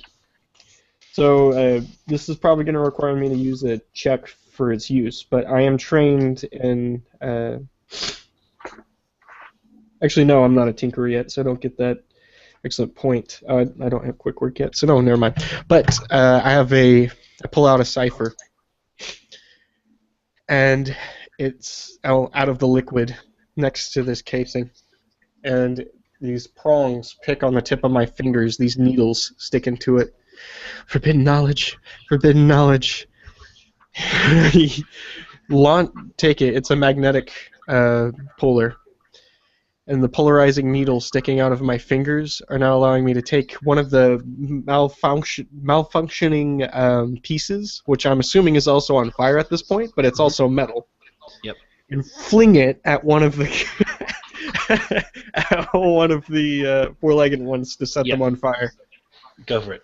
Particularly the one trying to get away on the other side of The the only room. one left. The other two are dead. So Okay. yeah, you just make a range attack, throwing this ball of molten metal at it. Alright. So I will use speed. I'm gonna die if they hit me, but here we go. I'm reducing it. Here we go.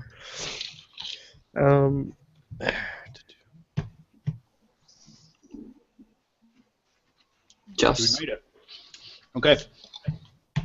So this ball of molten metal flies across the room, hits it square in the chest, and you see it like hit and the impact like, and then it just continues to burn through. So the momentum keeps going and it burns through, and the creature just falls dead.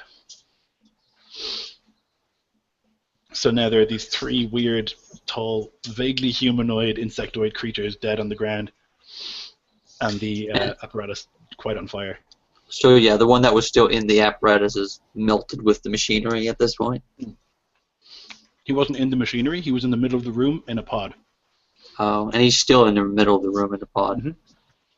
So I'm going to go over to that lone, I don't know if he's alive or whatever, but I'm going to pull out my little blade from my boot. And it's like just a one little single line, and it's kind of like a viral blade of sorts, and I'm going to go over and I'm going to just slit its throat. So it's in the pod, you'd have to get into the pod first. Okay, can I attempt to lift the lid of the pod? Mhm. I'm going to do that to get access to the flesh. Sure. You're able to just pull it open, and all the goo just all over the Oh, floor. nice. This wave of like green goo, and it just like sits on the ground. The creature just slumps. I look at Kirkwall, I was like, your work? As the goo comes, liquid goo comes flowing out of the thing. No, my work is not forbidden knowledge. My work is not forbidden knowledge. So Still freaking out. the vaguely human thing kind of splats to the ground. Its legs too long, too little, sort of little attempts at legs growing from its torso, and the fingers too long, and the nose kind of receding into its face. It just kind of like lying there in the pod itself, kind of weakly gurgles. I'm going to quickly, as quick as possible, like I said, finish this thing off. This little cipher weapon that I pull out, this little oddity, is like exceptionally sharp. Mhm. And as I make this slow incision across this creature's throat, I'm going to say, at least the blade is useful for something besides shaving my legs. And inch by inch, I'm going to go across this thing's throat to finish it off. Yeah, you're able to. It doesn't resist at all. It's unable to, and you just finish it off. And what's coup de grace. Yeah. what's Moribond doing over there? Does he need a coup de grace as well? Well, now that he sees that he once again has escaped and avoided his fate, and seeing that, and probably feeling by now the intensity of the fire, he decides to stand up and dust himself off, and kind of just has a little smirky smile on his face. Avoided that one good. Well played. So there is another door. We know what's through there. Yeah, the one that the last little creature was going through. Mm-hmm. Fire. Take Yeah, care. we of need to go like yesterday. So through the door. So what we do know is that this lion man cannot continue his work without these creatures. Well, not He the does lion that- man, but The Catman. the The cat cat man. man. Yeah. Oh There yeah, are- yeah, yeah. There are still human prisoners that can be turned into these ascended ones. Mhm. So we can either go back and kill the human prisoners and leave them with nothing, or we could destroy all the machinery so that he cannot turn these human ones into ascended.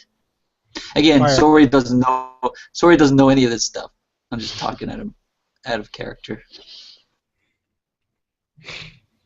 I'm all for going in and Why attempting was to kill this thing. the 60-foot lion serpent trapped? That's what I kind of missed. I think I was AFK. Like, It wasn't necessarily trapped. It lives in the pyramid, and it kind of hinted at that there is water in a lot of the pyramid, and that it's able to swim to lots of different levels of the pyramid, but it's not able to escape the pyramid itself. Hmm. It seemed like he was a rival of the Catman. yeah. Had we went in one of the other entrances, would we have encountered something completely different in this pyramid? Remember that initial conversation? Yeah. Yeah. Okay. I had two, so I figured Cool. you weren't gonna try more than two doors. So I figured, all right. So Sori's after killing this thing is ready to move on, finish the job. Yeah. Can I use the magnetic cipher? You can roll or say that it copped out to just throw some of those little scraps over by the door. Just fire, Yeah. fire, forbidden knowledge, fire. Yeah, you're able to pile some molten metal near the door, and it kind of like thump into the door when you're doing that. When the cipher wears out, I start grabbing with the gloves that I got from the cat and start stacking fire as quick as I can. This little man just shuffling as fast as he can, just hot potatoing little little Yeah, you're fragments. able to pile up quite a lot of it, and then as you pretty much cover the door, it swings open inwards, and it says, "Come in." Fire.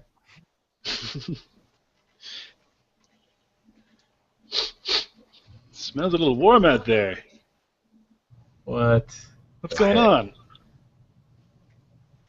Fire is your doom. You see like a human head poke its way out. Hey, what's going on here? Did you kill my scientists? I What is retrieve this? my bow. What does this guy look like? It's a human head, but it's bigger than the usual. It's maybe twice the size of a normal human head. I like the Watcher. Like a handsome man, bald head. Handsome, bulbous head man. Wizard of Oz. Yeah. What's going on? Did No- you kill my scientists? Why did you no, do this? Break no in here and murder feline people? features though. Not that you can see, no. Hmm. Did you just break in here and murder my scientists? Are you just murderers? What's going on here? Is he on fire at this point? He is not. Fire is not affecting. I don't know. Fire is like it's like it's big and visible, but it kind of like seems to go around his head. See this Is- creepy, twice the size human head just peer through, smiling through the smoke, and Does- flames are just going around it. I'm like, no. Does it appear to be like ghostly, or No, it's definitely corporeal. it is? Okay. And it looks at this fire. Did you wreck my machine? All right. Close its eyes. Fire goes out. You set me back like quite a long time. I mean, you could have just knocked. I could have shown you around. Not a big deal, guys. I don't know why this had to happen. Why are you doing this to these innocent people? Why are you performing experiments on them? Experiments. I'm bringing them to another level of consciousness. We're going to get off this planet. We're going to explore the universe. They didn't seem to want to go along with your plan, sir. Thank you, People sorry. fear You beat me to it. change. After they have transcended, they are serene. They are happy. once they let go of their selfish needs and their ego, they join and become one. That's the only way that the human race is going to advance. Did Moribond get any of these sensations and feelings for that moment, that brief period of time that he too was connected? What he did feel was a lack of doom. Oh. The pervasive feeling of like this heavy gloom that has followed him everywhere in his life from the very day he was born was gone, and he felt serenity for a moment. I'm so pissed. Mm-hmm. Look, guys, come in here, sit at my table, we'll talk about it, alright, and we'll see what we can do. Come on. He goes back into the room. This is I go willingly. I know you do, yeah. Hell yeah. I'll take charge now. Not charge, but take the front. Okay, you walk to the room, and you see that it's a circle. The room is entirely circular. And in the middle float a sort of throne and a bunch of chairs and a table. They're just floating steadily in the middle of the room. And you don't see the man anywhere.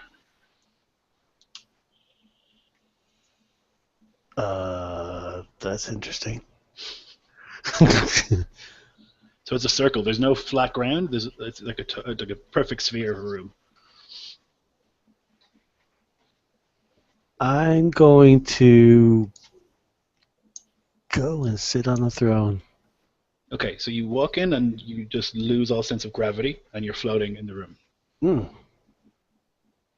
Swimmingly. You're able to push off a wall and kind of go towards the throne. And then on the ceiling, you see the Catman. And he has this human face, but the body of a really powerfully built sort of panther. And he looks kind of upside down at you. That's my chair, man. I wouldn't sit there. That's where I sit. Like a long thing, and he gets to the throne before you do, and he just sits in it, like paws in front. Take a seat. And you feel like a little bit of energy push you into one of the chairs. Well, I guess I don't really have a choice in the matter. I have surrendered willingly, but you have failed to assimilate me. Help me, I am doomed. What happened is you came in here and you murdered my scientists. I did not do anything. I surrendered. I mean, I don't know how joyfully. I mean, I wouldn't do that. I wouldn't just go into somebody's house and kill his employees. Out there, they murdered, not me. Now, you seem like a decent sort. I mean, you do have a mark of doom on you. I can sense that from here, but that'll go away if you assimilate. I tried. You'll be one with us. Do not worry. All things will be well. Those cowards out there, they fear. Fear is why they do not want to assimilate. That's right. People are afraid to let go of their ego, to let go of their own selfish needs. It's what Fear holds of death. humanity back. Fear of death. I have known nothing but death. I accept it willingly. And you are the perfect candidate. Just threw us under the bus, man. So what are you guys doing out in the room? You just stopped me from avoiding my fate. Can we hear this conversation? You can hear it perfectly in your head, yeah. Okay, I turn to at this point- everyone, like, doom for others. Then I start calculating things in my head. Let's get out of here. His doom is those he sided with doom. Think about the arrows, think about the patterns, think about the fracture, think about everything that's happened. Doom,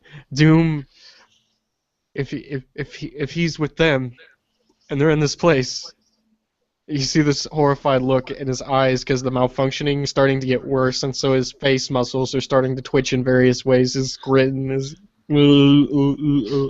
switching around. All right. Finally, you're making some sense. I'm ready to leave. We flee. Okay. Yeah, you run, and you get to the lion, and he's like, "You have slain them, but the Catman yet lives. He is beyond you. You have done what I asked. You may pass. He ferries you across. And he says, in the library, search again. There are many artifacts. Many things that will be very useful to you. Jaka, did you go with us? Well, I was just going to say, before I leave, I pause and glance to the door, briefly contemplating the pleasant sensation of Moribund's blood on my skin. But then I turn and follow the others. Jack is a scary man. Yeah, right, yeah. It's Okay, yeah, you guys are able to make it out to the library. If you want to look around, you'll find a couple more ciphers and stuff like that. I'll tell you what they are at the end, instead of bogging it down. But you find another 6. oh wow. And you're able to get past the people in the cage are still there. We can't allow them to be turned into the Ascended. Yet, we're not able to get them out. Shaka, I look to you. Look to your bow.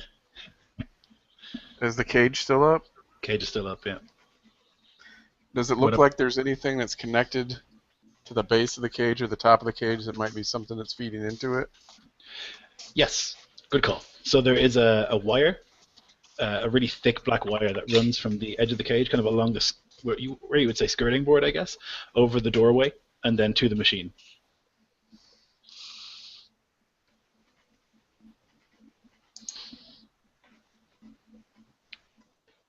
Okay, well, I'll take a deep breath and then heft my war hatchet and slice through it, or try to. Okay, you do. Slices through. You're going to take 3 points of like might damage as you get badly electrified from it. But the cage kind of shudders and goes down. The people rush out, they hug you. Like, thank you so much, you saved us. You saved our lives, thank you so much. I'll never be able to repay you. Thank you, thank you, thank you. Run. They're now covered in blood as well. Yeah, you guys are able to escape no problem. You're able to make it back down the rope ladder, past the ruined bodies of those guardians, and you're home free. Moribund, you spend a couple hours talking with the Catman, and he's telling you all the stuff you want to hear. It's letting go of yourself and becoming part of something greater, and his plan is to bring humanity to a new place, and humans will be dragged kicking and screaming because they don't want to let go of their sense of self, but the goal is noble and pure. And he says, we will need to put you into a pod. It will feel odd. You will forget who you are. You will forget everything you knew now, but you will learn so much more.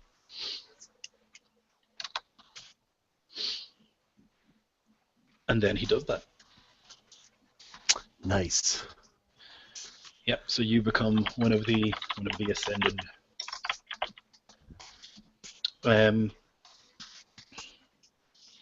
Yeah. So you guys are able to make it out of the pyramid. You make it back to Titan, just laden down with artifacts and Numenera, and you are rich. Definitely, you have a lot of stuff. You're able to bring it to the Eon Priest. He pays you a lot for any of the stuff you don't want. I'll figure out that stuff later, like what the ciphers are and stuff, if we play these characters again. But yeah, there you go. Ta-da! All right, cool. All right. Very good, man. Yeah. It's very interesting and very Numenera-like. And That's what I was going for, right? very much so.